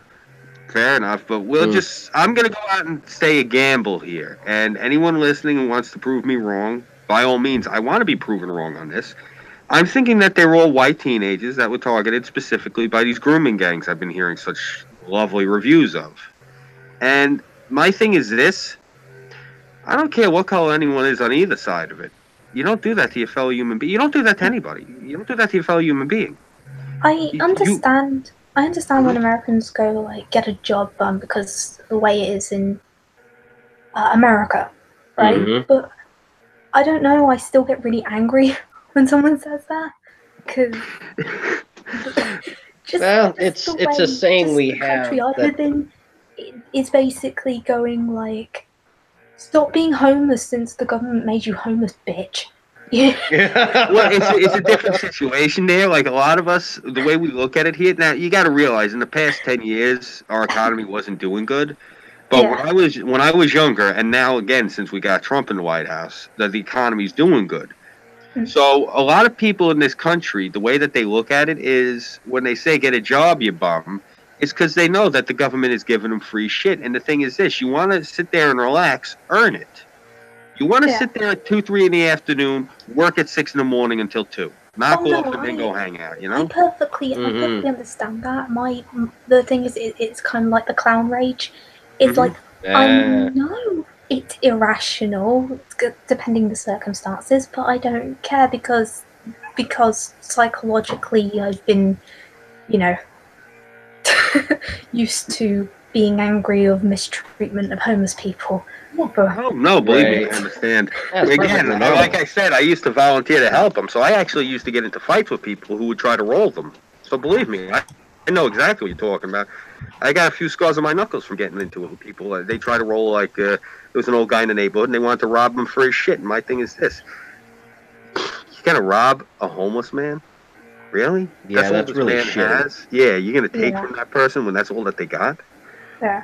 I can't get down with that. You know what I'm saying? And like me personally, I helped him out because my thing was I have never said to one of these folks, get a job, you bum, because I know anyone who's capable of working, generally in my country, they want to work. Most of them, unfortunately, it's this younger generation like Burnside's generation, and Burnside, thank God that he's not like that, but a lot of these younger guys, they don't want to work. They think they're owed something. And, yeah. The way I was raised, you know what the worst word to come out of my mouth in my father's eyes, the one thing he'd never want to hear me say, like I'd probably get smacked for it? I got fired. No, I deserve something. You don't deserve anything. Deserve is a word that's supposed to be synonymous with punishment, not reward. Rewards are earned. You want a reward? You know how you get rewarded? You go out, in the olden days, you catch a bad gunslinger, you bring him in, you earned that money because you brought the bastard in alive. You actually had to put in the work. You got rewarded back in the day if your crew was working on a railroad and you finished your section of track first because that was the incentive. You weren't owed anything. The only thing that's ever owed out is punishment. And if anything, you earn something. You're not owed it. Yeah. It's I don't know, I just think I think it's just a bit foreign to me because I don't know, homeless people here are kind of like they want to get out. They want to be homeless. Yeah, exactly. And the thing is, ironically, I wish we had the caliber of homeless people here that you have over there because we wouldn't have homeless people then. They'd all have jobs because they're like, oh, I want to work. Okay, you can work. Well, the government won't let me. Well, not here. We want you to work. Come on, come work. Yeah. So, seriously. We actually take care of them. I mean, hell. Go ahead, Bert. Sorry. Yeah, like hell, down here, we've got public centers for the homeless. We not only have regular homeless shelters, we have warming and cooling centers that are open to the public and are intended for homeless people so they don't freeze to death. And they don't really have bedrooms or anything like that, but I mean they've at least got somewhere warm where they can drop a sleeping bag down or something like that and stay, And it's free to them because our taxes pay for it, because people got tired of seeing these poor people that lost their livelihood freezing to death because winters here kill people, and more often than not, it is not the hot lead; it is the freezing cold that kills them. And like I said, I've volunteered to help the homeless before, and I have done everything in my power, and it was harder back in the day because you did have a lot, and like I said, a lot of these guys, it's a mental thing, and a lot of it. The problem that started was it was the VA breaking down, and I'm glad we got the president in because that's one of the things right now we're going to be damned is trying to fix the VA for the vets. Yeah, and that's one big part of it. Cool. That's the one thing that pissed me off to no end is the VA tossing people onto the streets. Yeah. Like there's this guy that I ran into. This was back when I used to work downtown for security. Every now and again, instead of taking the car for whichever reason, because of schedule or whatever, or because someone needed it, what I would do is I'd take the train, and I'd take the train from Hegwish all the way downtown, and I'd walk. Now, if I had to get out late for work, I'd have to take the train back and transfer over.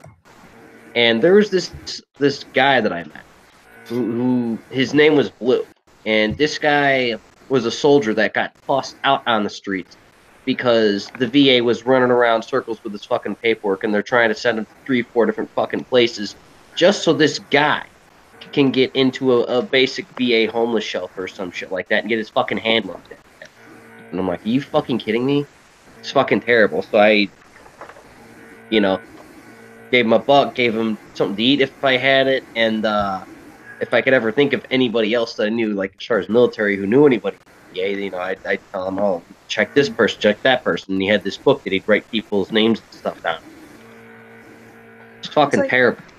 It's like I really hate this. Like, what they're doing at the moment is it's illegal to give homeless people money, basically. What? Even though, it's illegal to give homeless people money, and quite recently, the government has been putting out these propaganda posters. I call them propaganda posters because they're not fucking true.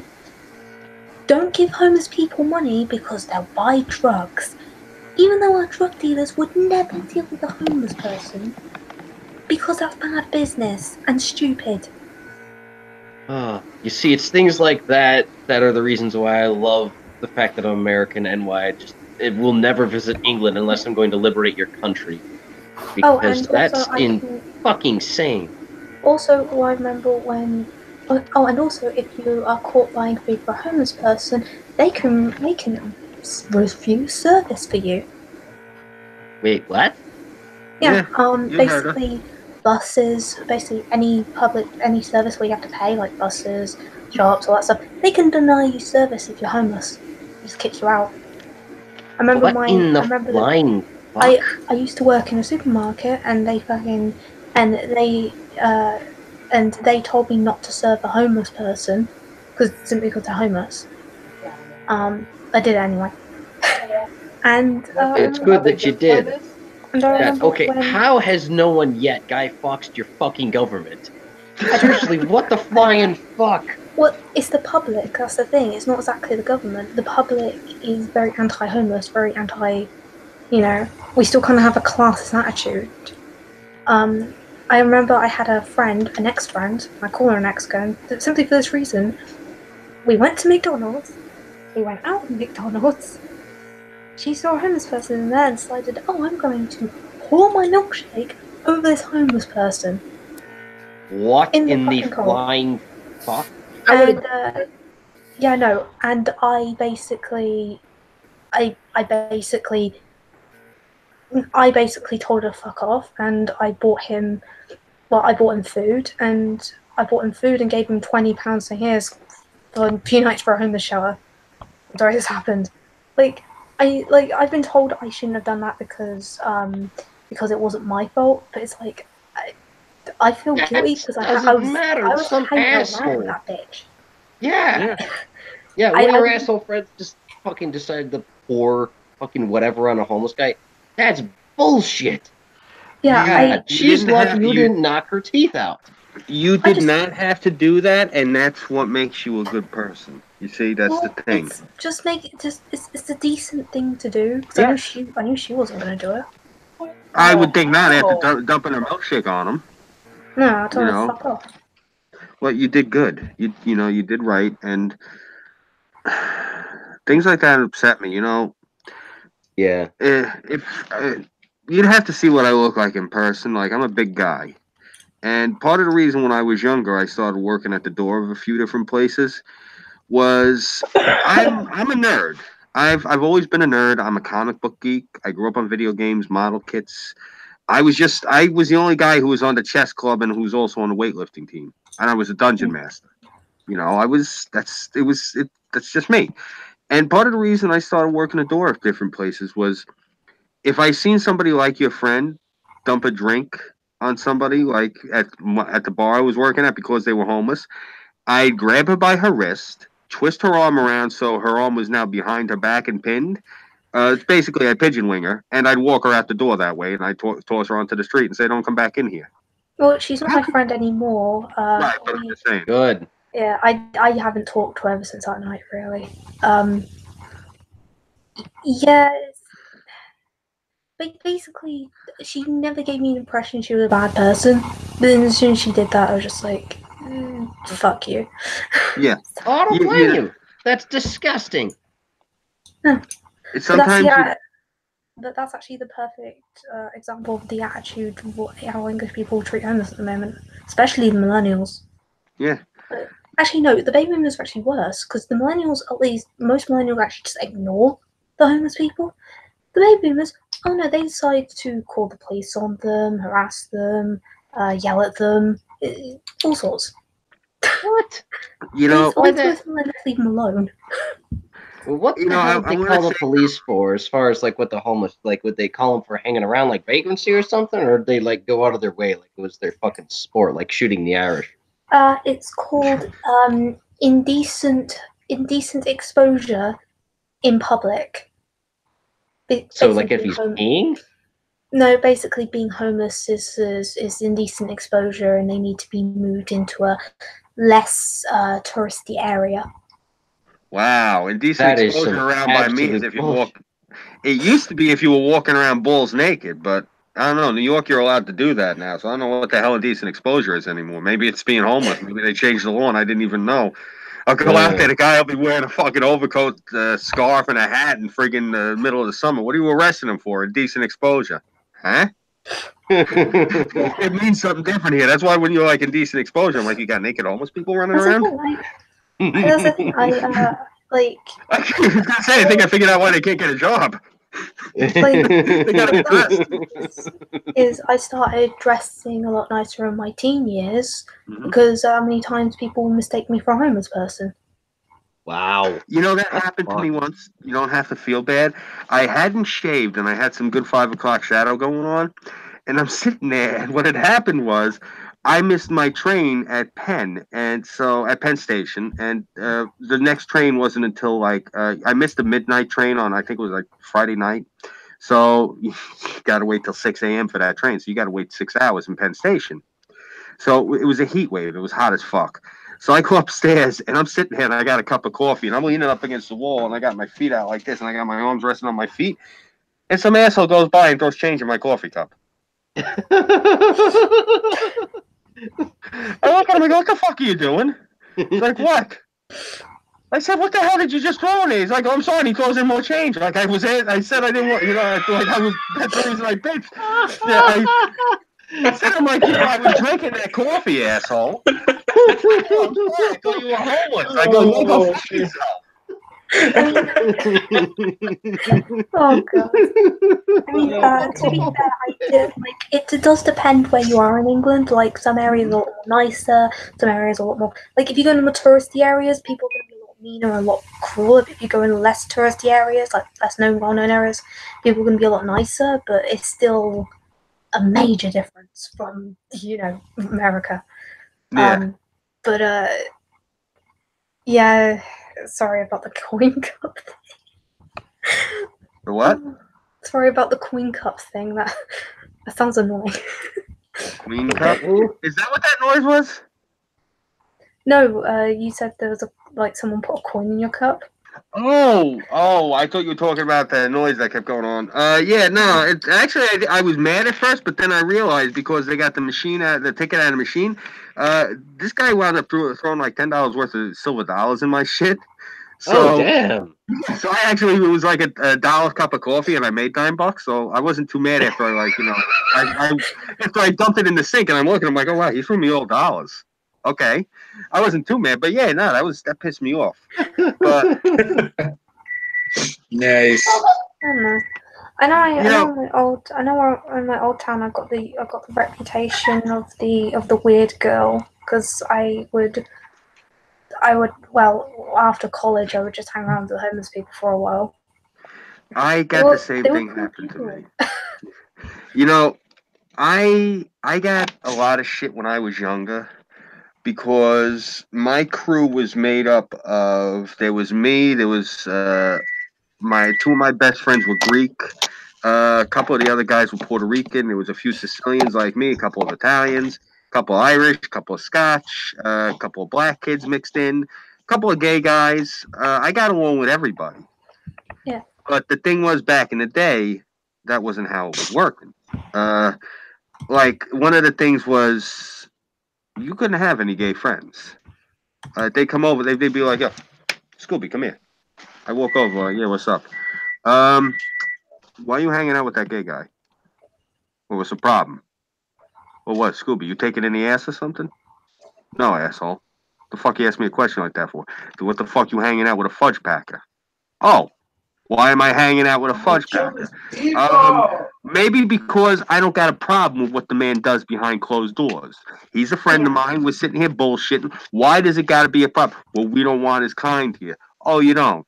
That's real nice, guys. You know, this is I would run into that a lot. Like, I got flack from, there were certain places I'd go into.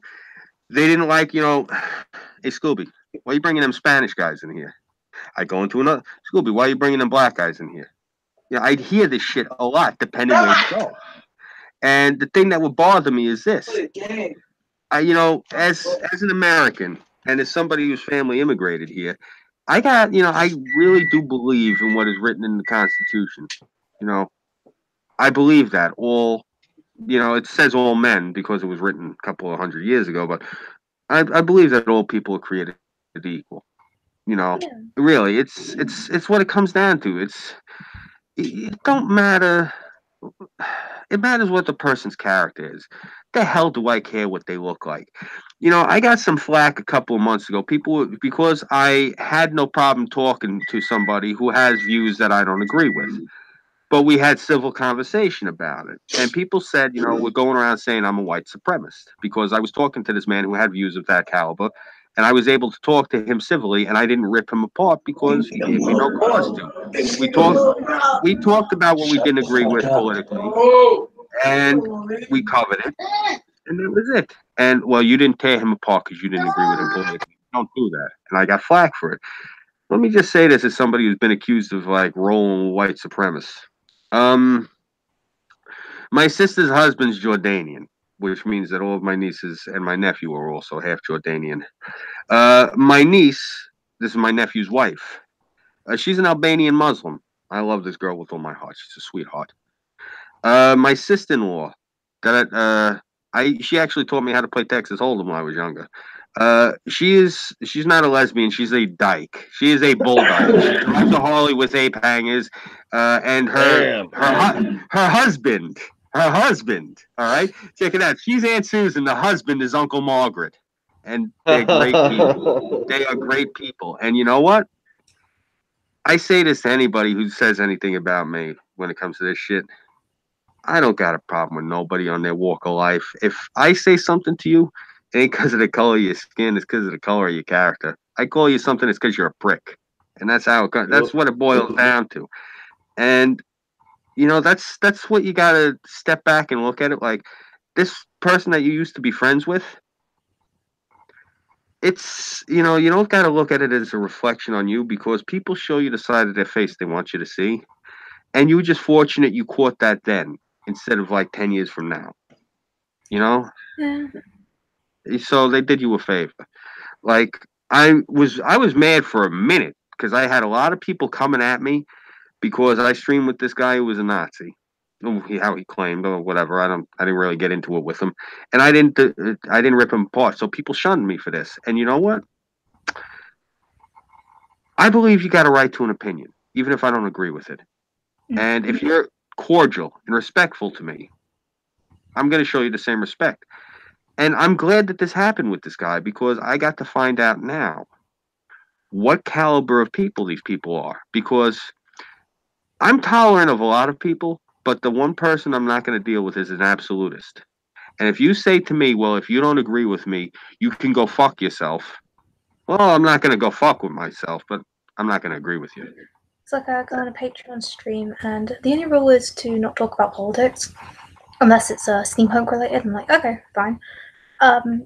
Someone who's a big steampunk YouTuber actually got kicked out because he wouldn't stop talking about politics, and he was blaming me because he was like, "Oh, the right winger. I'm not a right winger.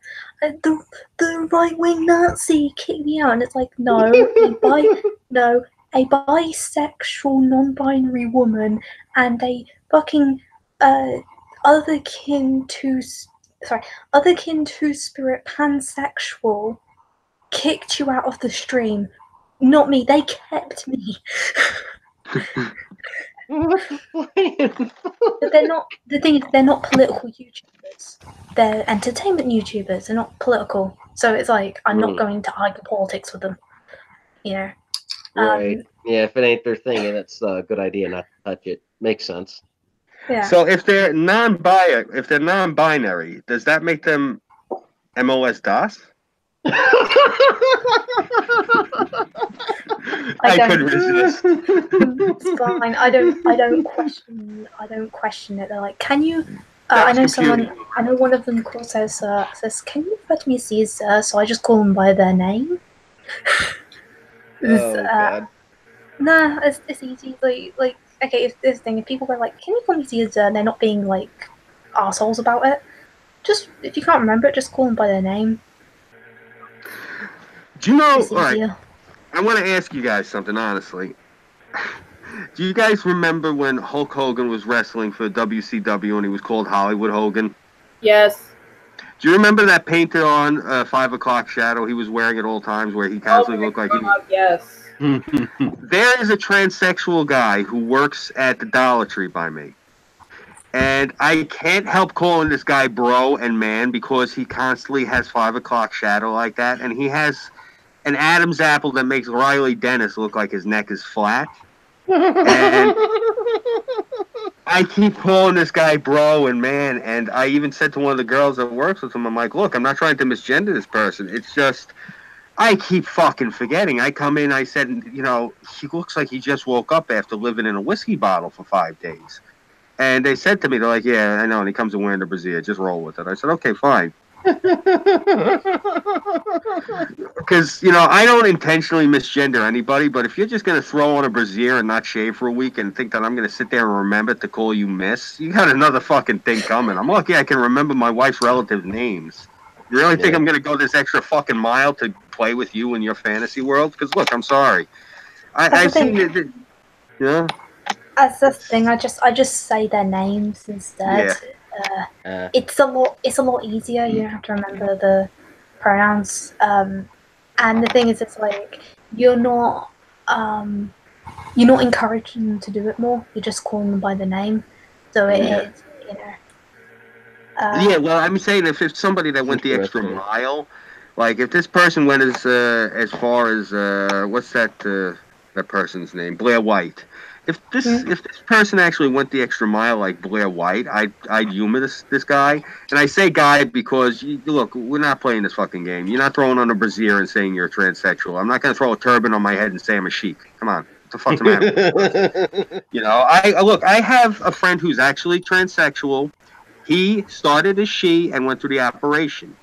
I'm going to be 40 this spring. I have friends who have been trans now for over 20 years. Some of the original people. I don't like to use the term pioneer because, you know, you use a term like that, and let's face it, come on, it's not pioneering. You went in for an operation. Yeah. Pioneering is somebody going to Mars right now. That's pioneering, you know? Yeah. But, you know, you're the first that, I understand first that did something. You want to put, you know, but that's just like the same thing now. They're calling these people they're calling the people who have went through sexual attacks, now they're calling them survivors. I understand that, but when you keep referring to them at this word, no, these are the victims of an attack, right? Because they're like, well, we're not victims, but you have a victim culture. What the fuck are you people doing?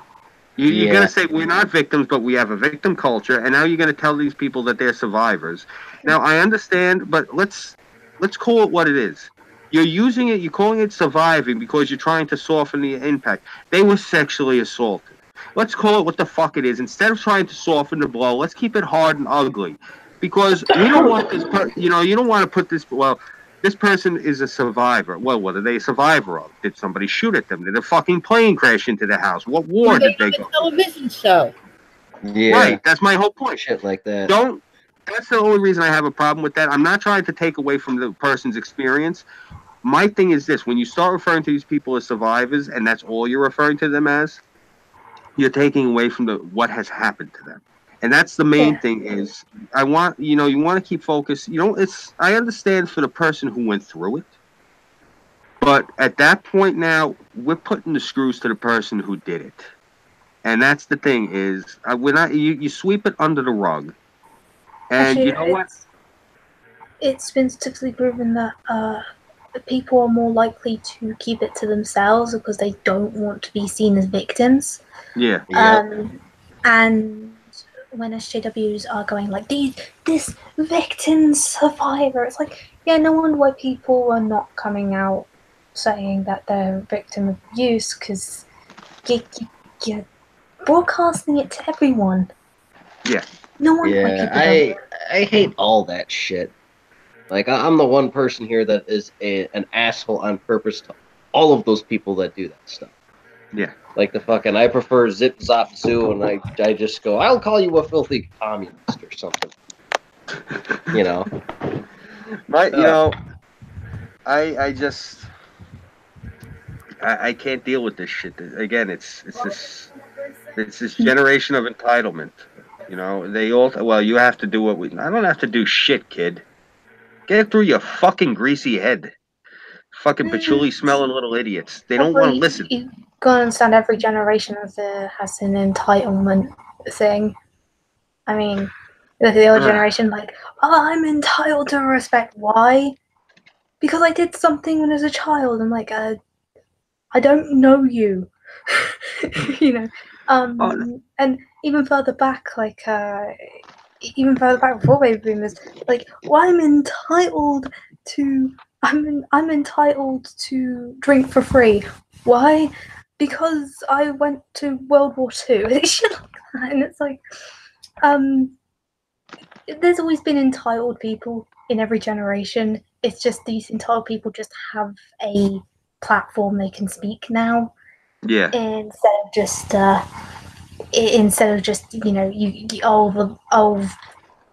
Jerry from the local village is talking about when he was a child.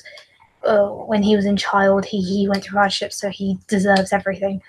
It's just more people can see it now. Yeah. Oh no, if the old man came up to me and said he was entitled, I'd tell him to go blow too. I'm just saying, like, it's more these younger people that come up to me. Like, I had one of them come up to me, and I usually, when I walk around, because I walk with a cane also, by the way, you're not alone. I'm crippled in my right leg. And I walk with a cane, and my cane has an American flag on it. And this kid says to me, he's like, that's a really nice symbol of oppression you're rocking. I said, it's not a symbol of oppression. He said, oh, yes, it is. And he started to say something. I said, you didn't let me finish, son. I said, the way I'm using this now, it's a flag. I said, it becomes a symbol of oppression. I said, when I take the handle and I take the bottom of the cane in each hand, I said, and I take the cane and I place it against your throat and I start pushing you up against the wall and lift you up your feet. I said, because then you're oppressed up against the wall with your feet dangling. That's when it's a symbol of oppression. Did you just threaten to assault me? I said, no, I was just threatening to teach you liberty. Nice. Yeah, look, it's one of these things. I understand completely. You got a right to your opinion in this country. You got a right to your opinion in general, as far as I'm concerned. But it's one of those things that's on the. You have the right to voice it. Thank you. Exactly. You know what? This is as much of me voicing my opinion publicly, and that's it. I don't normally sit here and like shove the president down everyone's throat for like a good 2 hours solid. I'll point out things that I like that he's done, like, as I said, the economy earlier. I talked about the old man. That was it. I didn't go on about him because I know Terra ain't too fond of him. I know a few people who are watching ain't too fond of him. I don't want to alienate these folks. You know, I think people just can't seem to be non-caring or don't care that much anymore. Like, for instance, I don't want to bring it up, but the Shira cartoon. like it's like, yeah, it looks like shit, and then everyone's like, oh, I hate it. And it's like, it's meh. It's the same with president. People like, oh, okay. And people go like, oh, I hate the president. I'm like, nah, it's meh. Like, people won't just be non-caring anymore. Especially Gen Z. Yeah. In high school, most people don't really care. I hear the history teacher complain about Trump, and then everyone's like, yeah, he's bad, and then everyone just forgets about it. You know what a lot of it is, Rich? They hear, because Trump is from the same part of the neighborhood as me. And where I live right now, I'm about 25 minutes from the house he grew up in. And they hear the way people like me and him talk, and not just the ridiculous accent like I got, but they just hear in general the attitude, the way that we think, the way that we speak, the way that we voice our opinions. New Yorkers are known for plain speak, for talking plain, for giving it to you straight. We're not going to sit there and bandy about the bullshit. No one's got time for that. We're just going to give it to you. You're going to get upset. Well, we're not trying to hurt your feelings. We're just telling you how it is. It's better than lying to you. And as you can see, the way I put it, I pretty much put it the way that the president talks. And that's the thing is, this is a country who has we've gotten ourselves so wrapped up in we have to be the most polite, the most well-mannered. It's always like America had to be the best at everything. Like when I was younger, that was the thing, that whole America thing. But now, it used to be we had to be the toughest, we had to be the strongest, we had to be the baddest. Now we have to be the most polite. We have to be the most dainty. We have to be the most well-mannered. I'd like to know when this country went from fucking leather to doilies, because I sure as hell missed the meeting. I don't know. I watched the doilies. I do have to go into Wolfie's stream. I told him I had to go like in a minute, and it's been like 20 minutes. That's all right. We enjoy talking to you, and you bring good conversation. Thanks. Not a problem. And especially tonight, because you got yourself a little bit bicchiata. You're always easy on the eyes, but tonight, you got it going on, hon. Oh, thank you. You're very welcome. Yeah. Give Wolfie my best. And if I was older. Oh, young man. They're backing up the forklift again. I hope they finish unloading all that codfish already, man. I want leather fucking doilies. Right? With studs. Fuck the studs. I want spikes. Spikes? I don't know. I mean, it's kind of be hard to use those doilies properly then. Yeah, see, when I get my own place, or even when I move in with Burnside, anything knick-knack wise or decoration wise is going to be able to be used as a weapon, because legally I won't be able to own a gun.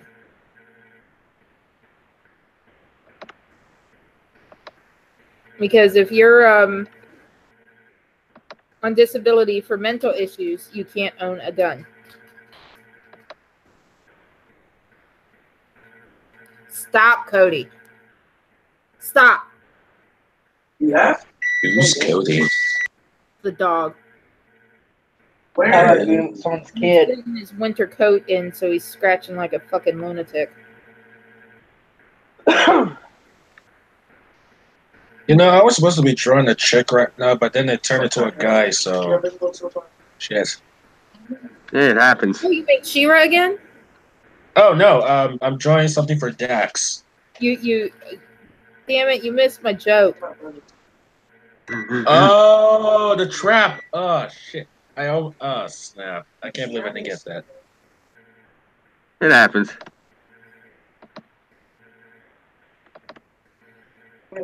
Shit, Dax looks like Magneto now. God damn it.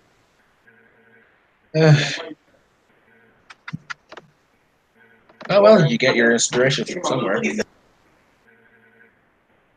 Well, you could always kind of alter it to look like the Scarlet Witch. That's Magneto's daughter. Yeah, but then I'd be imagining him with tits, and then And then I have to add those, and I have to change some things. Yeah, my mind works in mysterious ways. Your mind works like a 16-year-old boy, pervertedly. Yes, and you saw that hands first with the post I made. Yes, yes, I did.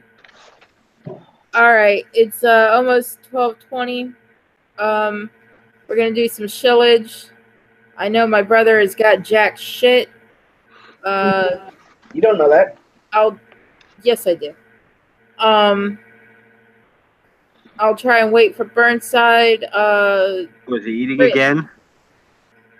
When isn't the man fucking eating? If he's not eating, he's drinking a goddamn beer. Or he's asleep. And if he's not doing any of those, he better be fucking me. There you go. Man, school, this is the worst time for me to have inspiration to draw. Because we had a week to be free from school.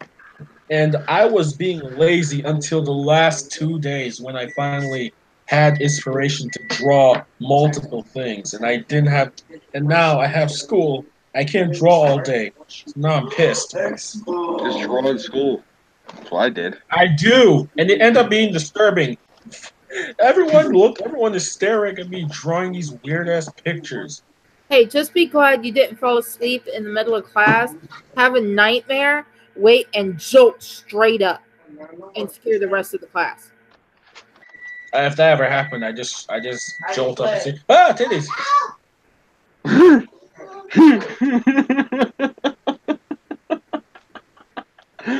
Oh man, I love you, Rich. You're a great kid. I jolted straight up, looked around the classroom, even my teacher staring at me like, "What the fuck?"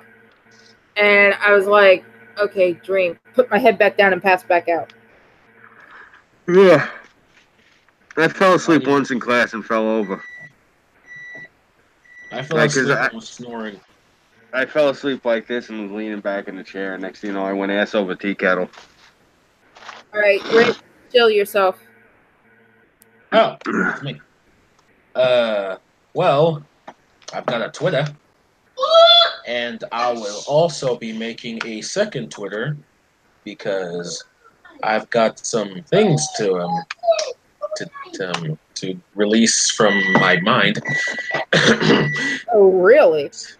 So, if you want to follow me, that'll be Rich at Art is my first Twitter, and the second Twitter. Right now, the name is Doom Phantom. So, or was it Dragon King? I don't remember. I'll link it later. So yeah. All right, Scooby. You guys know the deal. I'm Scooby331. You can follow me here on YouTube. I am on Minds.com, Gab AI. I am on Instagram. I don't know how to use the damn thing, so there's nothing on there. But I got a bunch of followers for whatever reason, so cool. I have a Patreon and a PayPal. Anyone who would like to throw any donations my way, that way I can actually get some more equipment together and start covering things. I was going to go to the tree lighting tonight in Manhattan, but then I thought about it. If I go tomorrow or any other day, there won't be any celebrities. You won't get to watch them light the tree, but it's basically you wanting to watch them turn some big fucking Christmas tree on. So I'll just go show you the tree. I don't like the celebrities, so I didn't want to go tonight. I'm sorry, guys. Fuck those people. But I want Beyonce. Why? She's a ratty looking thing. Seriously. There's so many fine. I like her music, but I don't really like her. I want you to, and I was purposely doing it in my best Fran Dresser voice. That was supposed to be Fran. My wife sounds more like it, but all right, I'll go with that. But I'm playing with you. Anything. Kelly Rowland. I like Beyonce's cousin better. She's more my type. But I tell you what, Terra, I'll try to hunt down some celebrities while I'm in Manhattan, and I'll try to annoy them. No, what I want you to do is when I come to visit, take me to meet Fran Dresser. That might not work out too good because Fran still looks really good, and I really don't want to be in the same room with her because I don't give a fuck what you want.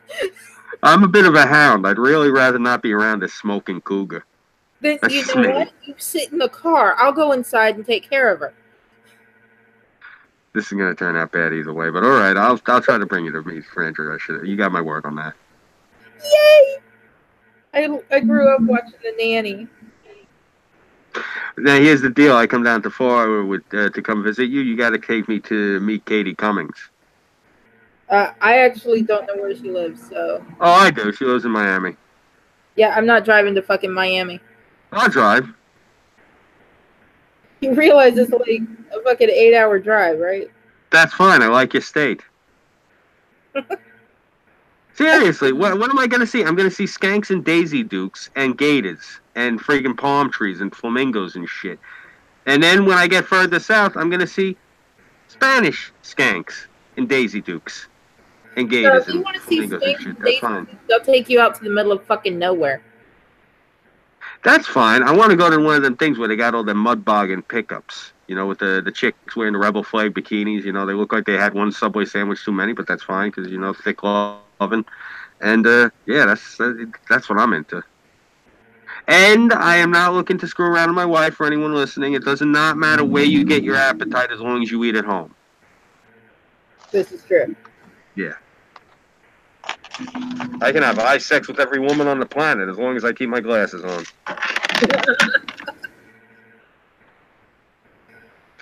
Yeah, that was a really nice X-rated show. So, anybody? What? No. No, he's still eating. Burnside is still eating. Okay, so I finally changed my second Twitter. It is now Dick at Art. Cool. Oh, your alter ego. Mm-hmm. Awesome. Okay, I'm gonna tell you, brother. Oh, sorry. Oh, shut up! You know what's sad? Once that kid hits a certain age, he's not going to make any noise. He's going to be one of them quiet teenagers. You're not going to know his home. I put money on it. He comes up behind you and says, "I am Satan." My one nephew, we could not get the boy to shut up when he was a kid. He got older. We used to have to go past the room to make sure he was in there because the kid made no noise. He was one of them sullen teenagers, like to sit in the dark and wear makeup and shit. Whatever. Everyone's got a trend. Kelt. Yeah. Okay, cool. I just want to make sure you were still with us. Okay, I'm gonna go ahead and kill it because I'm having a hard time keeping my eyes open. All right, Kelt, are you going to show your thing now? I want to hear what he has to say, Sarah. You let your little brother show. My brother ain't got shit. All right. Well, since he's still eating, follow the Burnside Film Project. He's got a bunch of shit. It's Burnside Bums, at Burnside Bums, the Burnside Film Project. He's on Redbubble. I don't know, Terra, he's your man. You should know his shit. Twitter, he is the Burnside Bums, otherwise known as the Bumside Burns. You can find him, of course, on YouTube under Heinrich Thorstensen. Redbubble, it's Burnside Film. Gab is Burnside Film Project. Pretty much everywhere it's Burnside Film Project, except Discord. It's the Voice of Burnside. And I am, of course, Terra Sin, your hostess, and you have obviously found my channel. I want to thank whoever gave me the downvote because you still ended up helping me get fucking 8 votes. So go suck a cactus-shaped dick. And you can find me on pretty much any social media by this name, except for on Facebook. It is Ambrosia Locke, and that's Locke with an E. Have a good night, everybody. Good night, all. Bye, you assholes.